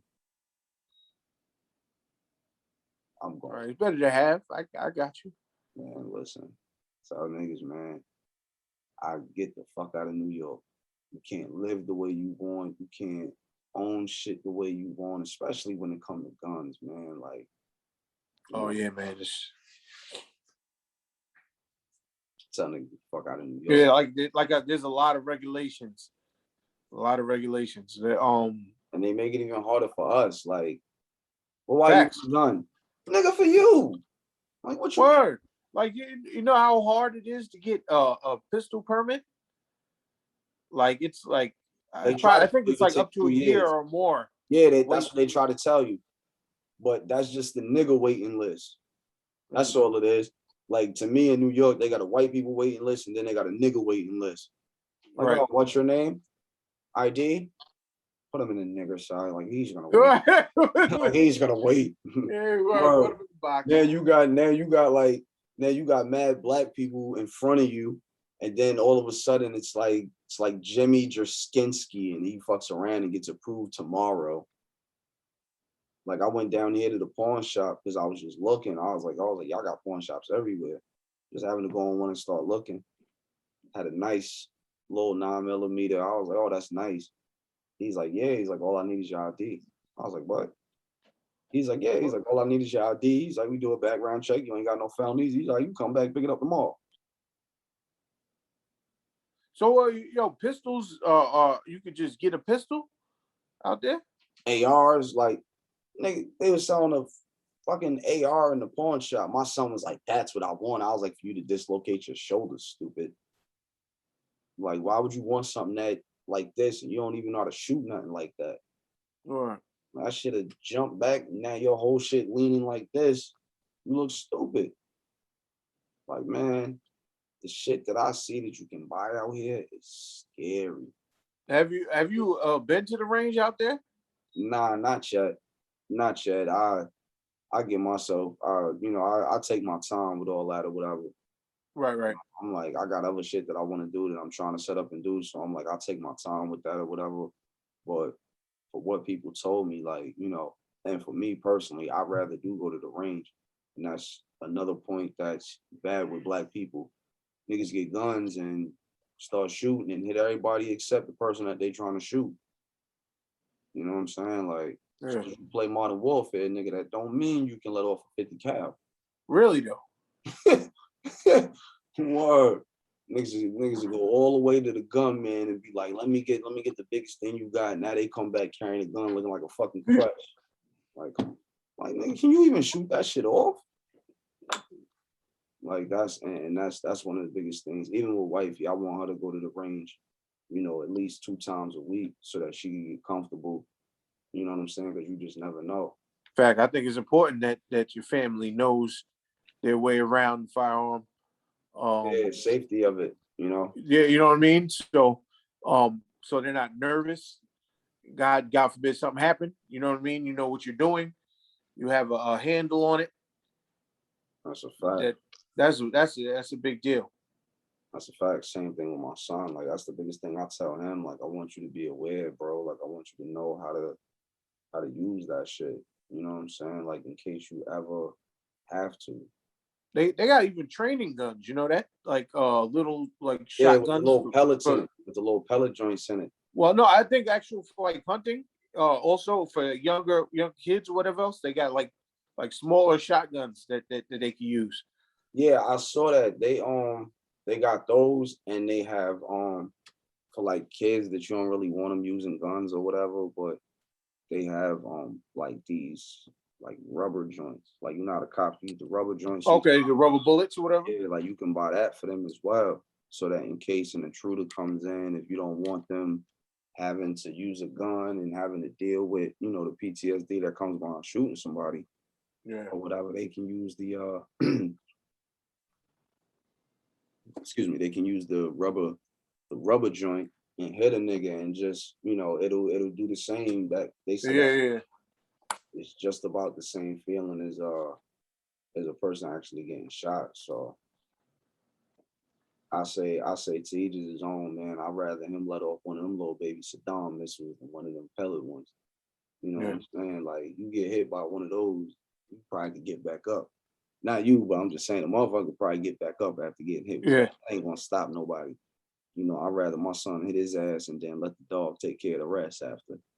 Right. So I just, you know, I just tell people to each their own, but they got they like the biggest thing what I tell him to, you know, because he's going back to high school this year. I tell him don't argue with people because they got stand your ground law. You know what I'm saying? And being Oh yeah, they use that against you. yeah, and being from New York, we not used to no shit like that. You know what I'm saying? I tell them like certain people and kids, like you ever don't argue with them because it'll be easy for you to shoot your ass down and now they can use stand your ground against you from being prosecuted or whatever the case may be. Facts. So I try to, you know, I really try to do my best, the best I can, and wifey, we do our best that we can to educate them and understand because you know we were living by the rules of New York. You know, we were living by our own rules, but we were living by the state rules of this is what you gotta buy. This is what you know, even living out here in Ohio, like he could start driving in a couple months. So Okay. I'm fearful, you know. My kid got to get pulled over. I want to make sure he knows what to do. You know what Facts. That's that's the thing. I know I was speaking to somebody who said that she had a son. And she was like that. She's worried about, you know what I mean, just in general, how's interactions with any police or whatever else could be. Because you know what I'm saying, a young black boy, whatever else they, you know what I mean, they targeting him. That's a big fact, and that's one of the biggest things I want him to be able to understand, and you know, to be able to maneuver. Because it's like, you know, we've been around that shit. We know how to maneuver around that shit. You know, I know how to talk to these motherfuckers out here, but him not saying Right. he doesn't, but as a kid who, you know, my Where son, he has a lot to learn. yeah, yeah, and he ain't have to like he already knows like that. I ain't have to go through some of the shit that you went through.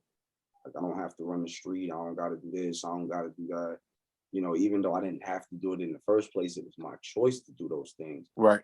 But you know, the fact that I make it to where he don't gotta do that shit. That's testament to you, to what you know what I'm saying, to how you raising them. Yeah, And appreciate it. But I just make it sure that he don't have to. But I do make him understand that there is, you know, like, you know, my father Eric, like he will always yeah, say, "Oh, it's a fine line you gotta walk. You can't step out that fine line.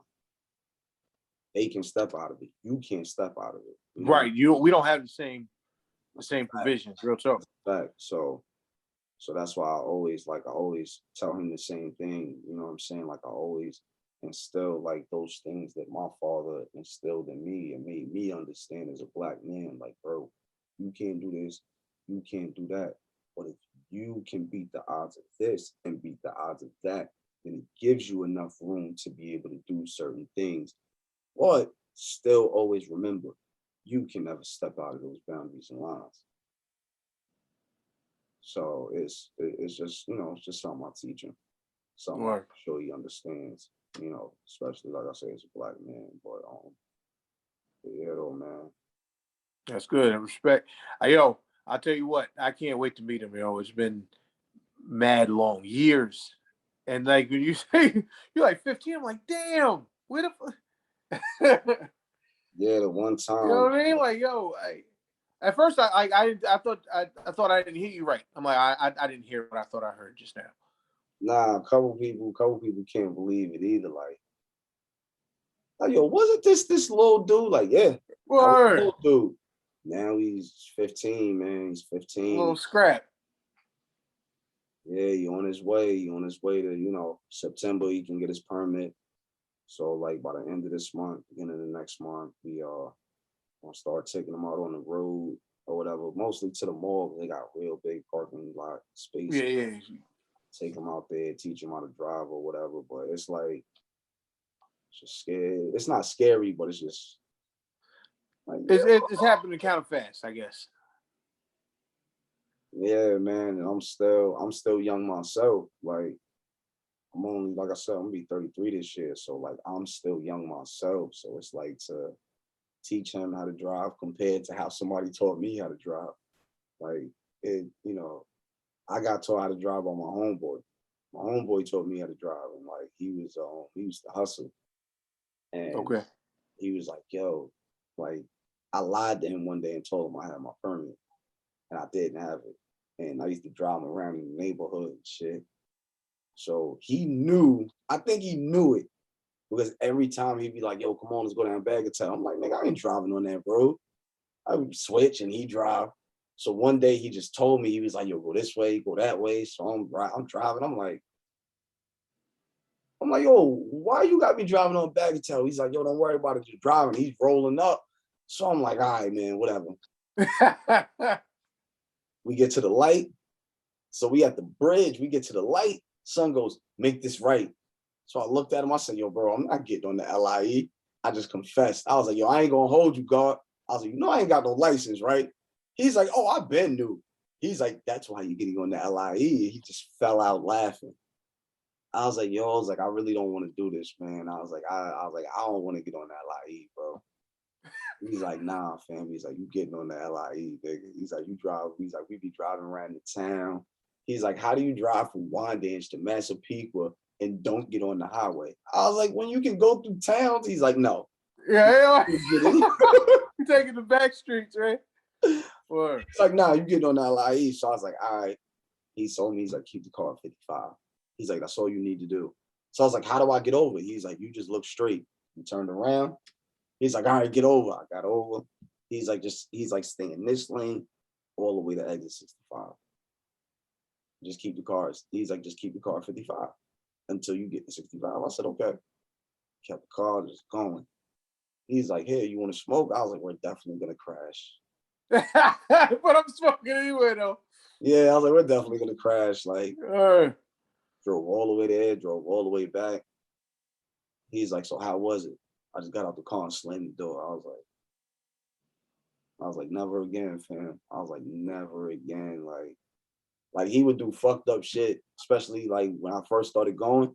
He'd do fucked up shit. He'd be like, "Look at this big ass truck," and I'm driving like, "Yo, pick your head up." Like, nah, like I was gonna look. Funniest shit in the world. But I'm glad that he won't have that experience compared to how I had. right. Like, nigga, I could have died. I could have died trying to learn how to drive just to be cool. Just to be cool. Like some of the shit that we did back in the day, man, just to be cool. Like niggas could have died. It's funniest shit in the world, boy. Hey, man. Yep. We here though. Yeah, it's a fact. That's a fact. You got anything you working on new or something you want to promote? You Yeah, got actually, what I did do, because Grown Man Business had come out at the time exclusively excuse me, on the label website. And then I had some hard copies or whatever else, and I put it on SoundCloud. But what I'm doing is, because it hasn't to get it to worldwide audiences. I'm re-releasing during quarantine, because we were supposed to do a lot of things. I was going to perform at South by Southwest in March of last year when everything shut down. If you remember when South by Southwest was going, and all of a sudden Twitter pulled out, and then Apple and all these other companies started pulling out, and then they finally canceled it.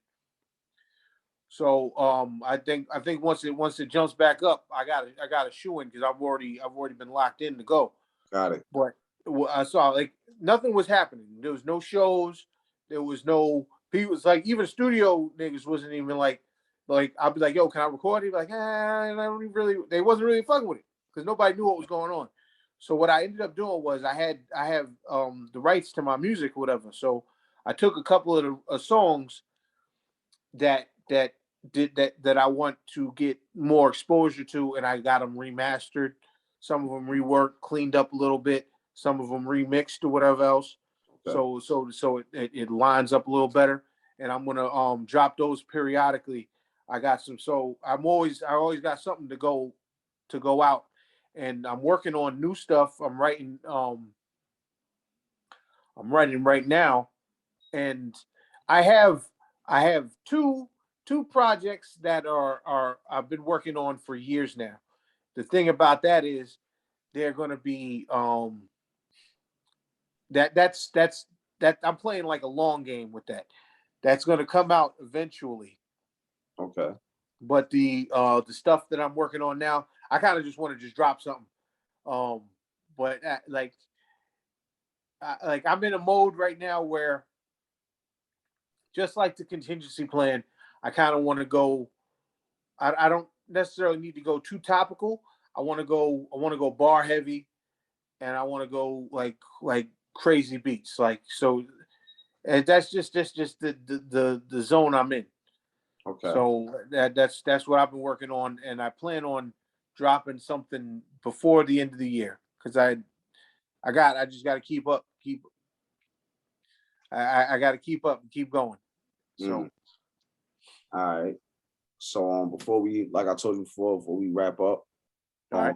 I definitely, everybody is played the game. Everybody fuck with the game for the love of Allah, but to play with Keez, because he's from Amityville, like I did with everybody else. No, I'm from Huntington. It was for the love of Huntington or whatnot. So we going for the love of AV, Amityville. Let's go. So first question I'm gonna ask. Bolden Man, Katana Park. Even though it's co-peg, but it doesn't matter. It's like it's one or the other. We're going Bolden Mac, 100%. Yeah, we gotta go. You know what I mean? Yeah. Shout out to Big. Wanted to say too. Shout out to Big Drew with the Mac and everything that they doing out there for the town. Facts. I got that show. They opened up in the village. Yeah, that's what I was about to say. Yeah, stop by at the shop, the Mac. That's in Amityville Village. Go check them out for all apparel. Even, check them out for certain things and community things that they're doing in the neighborhood. But definitely shout out to the Mac. And they had their, if I'm not mistaken, they had their 5th year anniversary, if I'm not mistaken. But yo, shout out to him. Shout out to the whole Mac crew. Yeah. But so Boulder Mac is what it is. Yeah. Back in the day, you get your ass chased up out of there. They ain't know. You get chased the fuck up out of there. You ain't know who it was. So one of the other things for the love of Allah, but I gotta ask it because you definitely big with old school rap. I gotta throw this in there. I gotta ask, man. The RZA or Rest the Dead, MF Doom. Here's what I'm gonna say. I'm going to go with RZA only because that's who I came up with.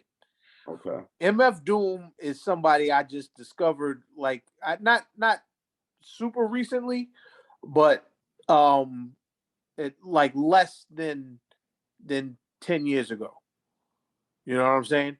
And I'm digging into his catalog now. RZA, I know from from growing up. I know the beats, the catalog, the You know what I'm saying? But MF Doom is a beast. Like, as far as I think lyrically, I think MF got him. But like, as far as like a whole body of work, I'm just gonna go with RZA right now because I'm still, like I said, I'm still digging in MF's catalog. Okay. I pretty much know the answer, but I just got to be an a-hole and do it. You might as well. T3 Nutrient or Herbalife? What is it? We're gonna go T3 Nutrition, even though it's like the same. It's the same. Yeah, I'm in same ballpark. I don't know what the hell's wrong with me. I gotta stop smoking. I know it's called Real Rap Great No. Smoke, but god damn it. Yo, T3, man. Shout out to y'all, man. I didn't mean to mess up the name. Yeah. Shout out to y'all, man. Yo, I'm just like, the shit that I'm smoking today is like really like. What do you have there? Rocks, ladies and gentlemen. What have you got in the blunt, sir? Oh man, it was Slurricane and Moon Rocks. And Moon Rocks together? My nigga. Yeah. Sorry. God, good for you. Good for you. Appreciate it. But yeah, shout out to T3. I just had to do it. Like I just man. I just had to do it. But my last one for the love of Allah. I gotta ask, man. I gotta ask because I ain't really, you know, if you go back to it, eat the way you want to, right? Right. So which one is it gonna be? Is it gonna be Pizza Express or the Jamaican spot at C-Town? Oh, see, Pizza Express just so happens to be my favorite pizza spot.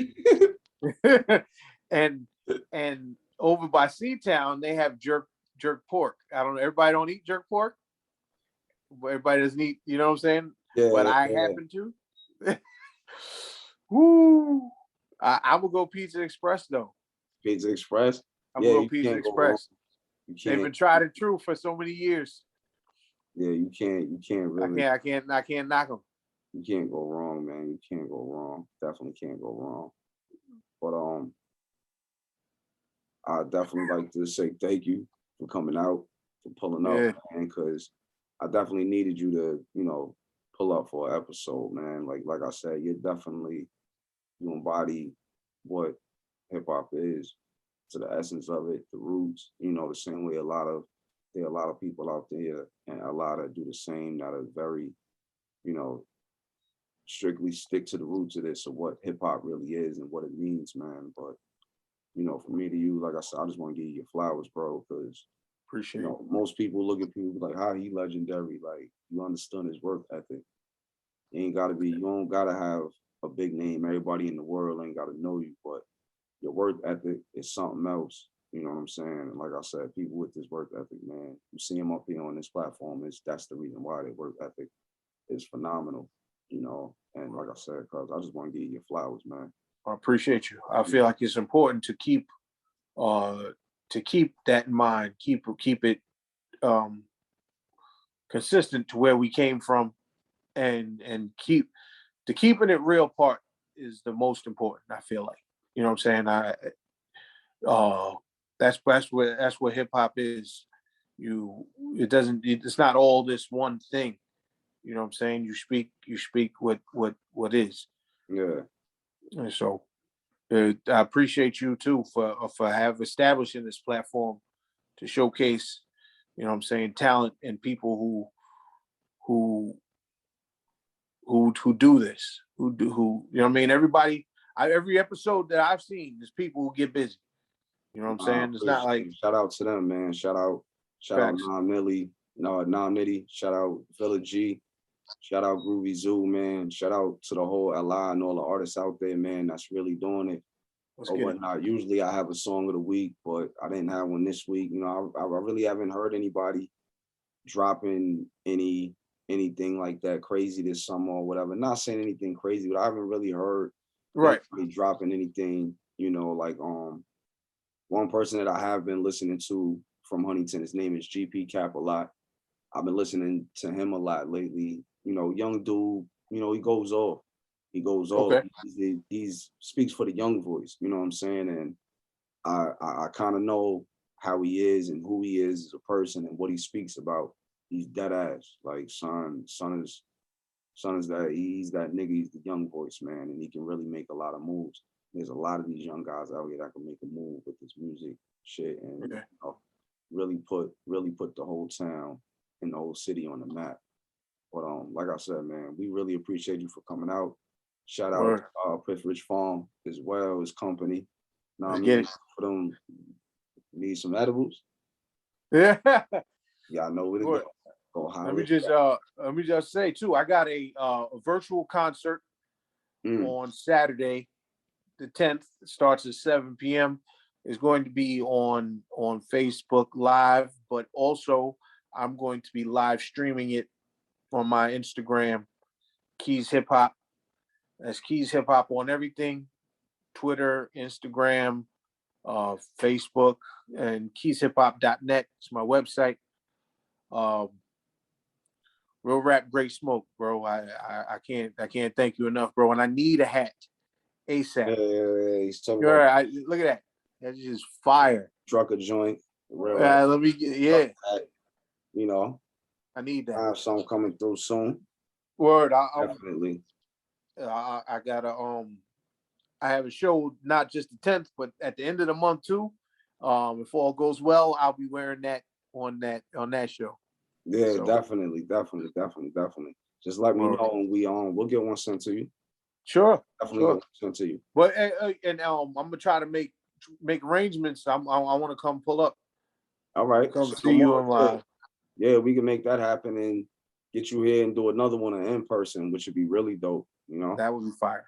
Word. Hey, maybe we can get you out of retirement. Maybe get some music in. Huh? Ah, man. Ah, Man, yeah, we might be able to. we may be able to. That'd I be know dope.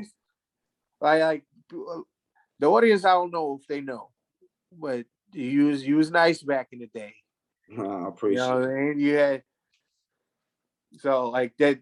They could be here for a little surprise. That's Yeah, definitely. I just like I said, man, it's not that I lost touch with it or whatever. You know, I personally did something I should have never let myself do. I let somebody get in my head. You know what I'm saying? I let somebody's words, you know, right. image my passion for it and have me not record. I ain't recording like 8 years, man. Word. So I let somebody get in my head. Something that I should have never did as a man is let somebody, you know, Right. deteriorate me or let their words kind of plague what they said in my mind. So, you know, it's not they really said crazy harsh, but it's just something. Right. It's just something It happens. You know what I'm saying? That was just like, damn, like that's how you feel, and it just made me step away from it for a while or whatever. But yeah, we definitely gonna get to something real soon. And get something working or whatever. I still sit back and do a lot of writing. I still do a lot of writing, but like I tell people, man, when I step back out, I just want people to hear this shit and be like, the fuck was he doing? Yeah. Yeah. Really, you know, because I have a different ear for this shit now, man. Like I got so much of a different ear for this shit now. Like I listen heavy to a lot of Rock Marciano.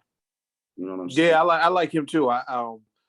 Yo, Like I said, I sometimes I'm late, but better late than never. I'm a yeah, little late to the yeah, game. and I was He's late too. pretty dope I though. was late too, and when somebody put me on the rock, I said, "This is it."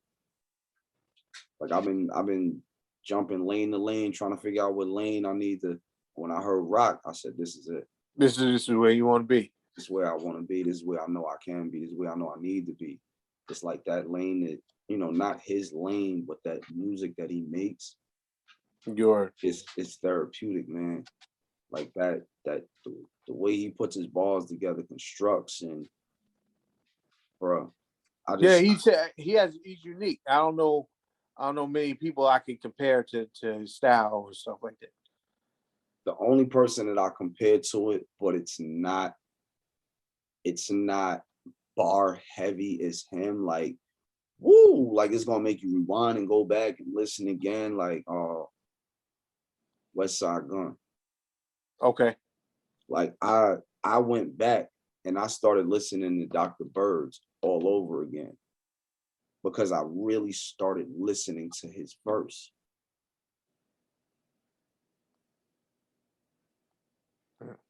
West Side Gun is a fucking animal, but people say, oh, it's his voice.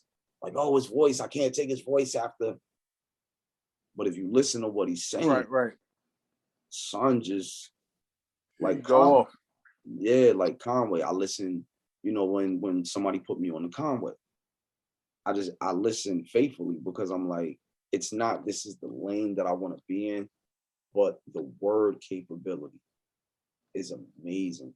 Benny the Butcher, the way he can rap to you, then tell a story, then rap to you, then tell a story, then rap to you. The wordplay is phenomenal. Phenomenal. Like, and that's when I listen to that, it's like, that's where I want to be. Word. Like, I don't want to just feel like I'm making rap just to, am I trying to fit in with my peers? Or am I really trying to create a lane of my own?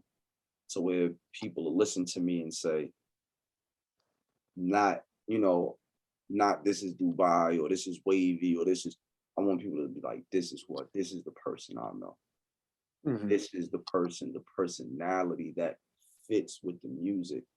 And every time I hear Rock Marciano, I've never met this person. But every time I hear his music, it's like, I know it fits his personality. It's like everything he says, it fits his personality. Yeah. You know what I'm saying? And I've never met him a day in my life. And it's like, I can tell everything that he's talking about. It's not that he lived through it, but it's his personality. That's your word. So that's what I inspire to do. I inspire to just do that, to do exactly that. When I spit, when I write, when I do all of that, bro, like I want people to like, God damn, rewind that back. What the fuck did he say? Like I'm trying to go for that Jada. That's a good ambition, real talk. Yeah, and to be able to stand out, like every artist can be, like you said about him, you can't compare Rock Marciano to anybody. I can sit and I can say West Side Gun, but even still, him and Yeah, West Side Gun, they different too. yeah, like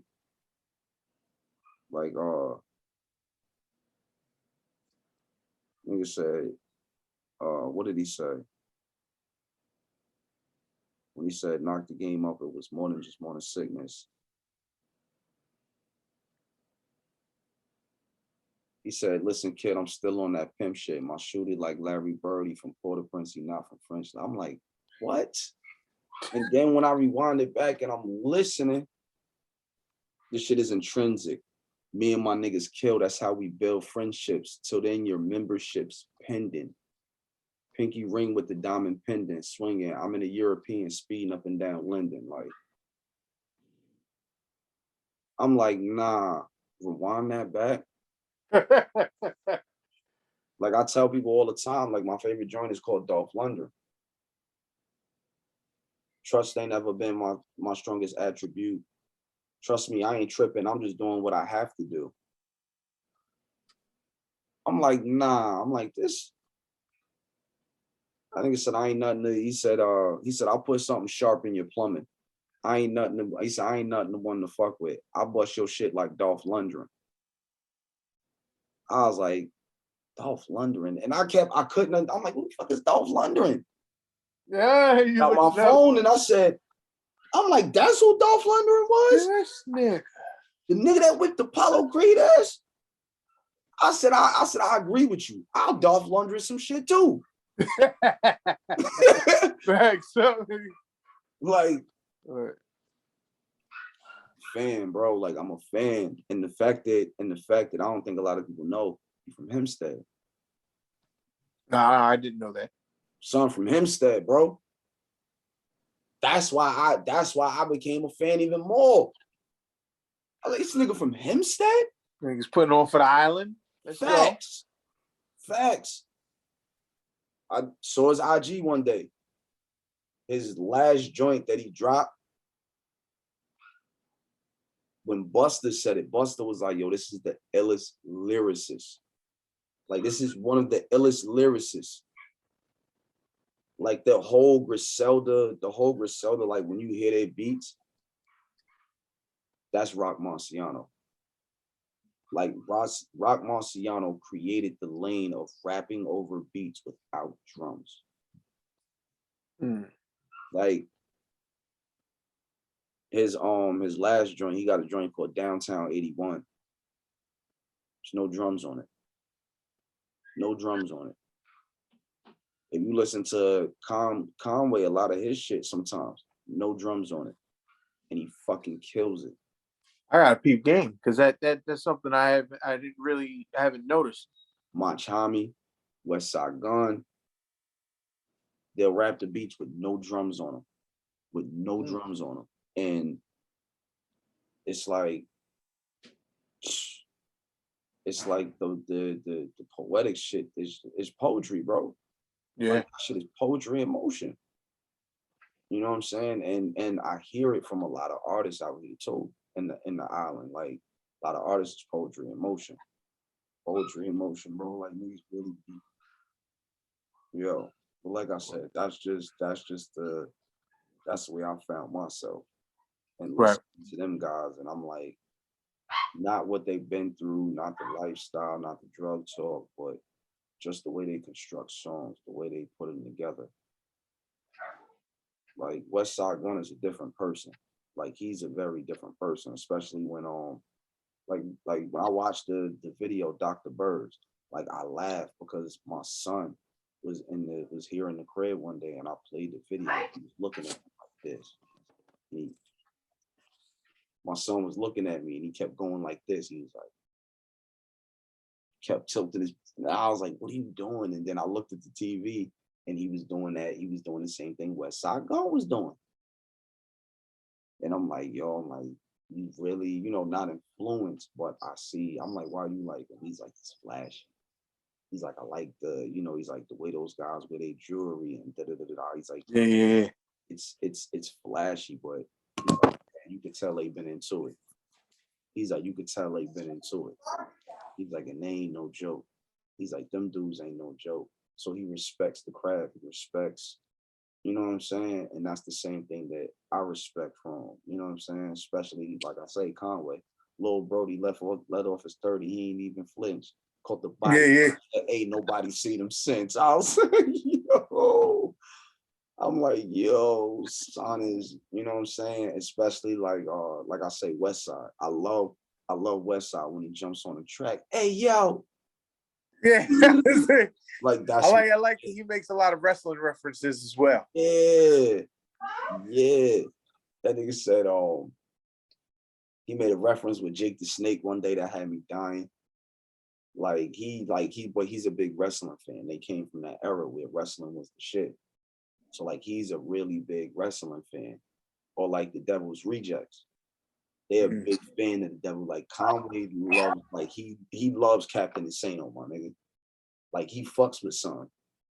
Like that's his shit. Like I think they had a whole mixtape called The Devil Rejects or some shit like that. And like them niggas, like when they say they the Devil Rejects, nigga, them niggas the Devil Rejects, bro. Like you gotta, if you can tap in, man, tap in a little bit to the music, man, because what they're putting out compared to, what I hear with the industry, what they putting out, I'll listen. To be honest with you, I haven't heard of them until just now. So I'm gonna at your suggestion, I'm definitely gonna go check that out. I just learned 2 years ago. I learned 2 years ago. I remember people was talking about Benny the Butcher in 2016. Right, I'd heard the name, but it started popping with a while. Tana Talk, and I really didn't dabble in, but the more that music has got to where it's at, it makes you like, I'm not listening to that shit. Not them, but the shit that's out now. It's like I'm not listening to this shit. And then when somebody put me on and I discovered, I was like, who are these niggas? Facts. I could say Benny the Butcher, it was 5 to 50. 5 to 50. When I first heard 5 to 50 from Benny the Butcher, I was like, I like this guy. Then when I started listening to Conway dropped a whole album called Lulu. Every song was entitled to something that was like dealing with paid in full. He had a song called Calvin. He had a song called Lulu. He had a song called Gold BBS's. Like fire. Mm. Fire. I was like, okay. And then West Side Gun dropped the album. When West Side Gun dropped the album, I was like, these niggas is incredible. Then I was chilling with the homie one day and he was playing Rock Marciano. He was playing a song called Richard Gere. Who the fuck is You're this? like, who is this nigga? Yeah. Nigga said, how do you say that shit, man? He got so many crazy bars. He said, oh,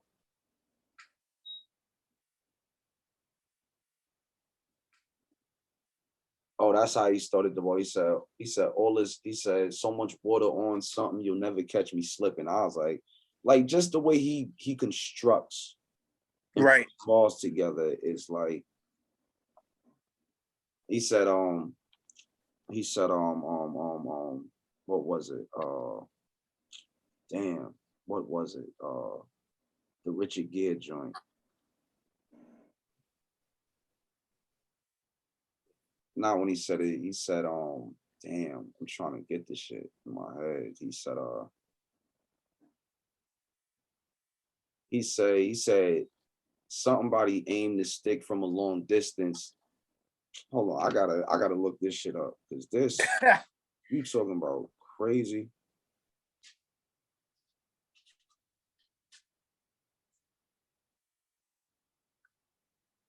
And I don't care if YouTube say anything about this music. Like, listen, man, this shit is gangster. This shit need to be heard.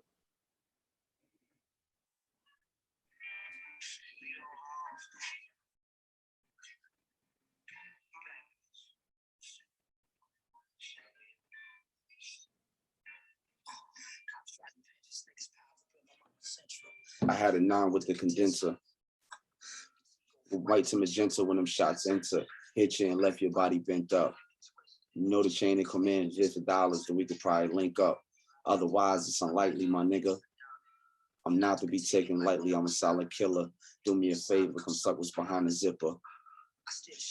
Yo, this dude is just like, was just a bit richer. There's no magician that could trick us. No roots, no chickens could spook us. We ain't superstitious. I'm with your bitch in the booth in the roof, Chris kissing. Slid through the back door and walked through the kitchen. Ass so fat, she had me tripping like trying to stick Rod Strickland. My aura glistened, I shot the bull to stick from long distance, aiming off the grid for shoulders like a baller with a torn meniscus. I still never slipped with all this water dripping, knocked the game out. It was more than just morning sickness. I said, yo, who the fuck is this nigga? That's when I was like, I'm getting back into music. Yeah. I said, that's when I'm getting back into music. Like, I knew it from the instant. When I heard Son, I was like, I'm getting back into music. I was like, I'm definitely getting back into music. Like listening to her two brothers, you know, Hollywood Peoples and Chetty Chase, listening to Nam Nitty, listening to you, you know, a lot of shit made me like, not just rock, but a lot of shit made me like, yo, I gotta get back into this. Like, I gotta get back into this. You know what I'm saying? But when I do, Yeah, definitely gonna be my own time. do it the right way. Word. Word. But like I said, really appreciate you for pulling up. This was Appreciate you, real talk. Man, it's like really dope episode. Like I said, man, y'all be on the lookout for that Pepperidge Farm. Y'all be on the lookout for Keez, the new music that he has coming soon. You want to tell them where they can follow you again? Yeah, Keez Hip Hop on everything. Keez Hip Hop Instagram, Keez Hip Hop Twitter, Keez Hip Hop Bandcamp, SoundCloud, Facebook, YouTube, Spotify. Actually, I just got verified on the Spotify. because what happened is I put the trademark in Mm. and I got it. It's back. So the only legal Keez is me. You might hear somebody else call themselves Keez, but the legal one officially is me. I got the The next trademark. nigga might be a pianist. The next Word. nigga here named Keez might be a pianist, nigga. I'm just letting y'all know. Right. There's different, you know what I mean? There's different genres, but as far as rap goes, rap artist, rap performer, rap writer, Keez. That's me. Keez hip hop. That's man. dope. And definitely I would definitely like to set something up for you to pull up for another episode so that we can talk about that as well. The aspects of copyright and trademarking and things like that, you know.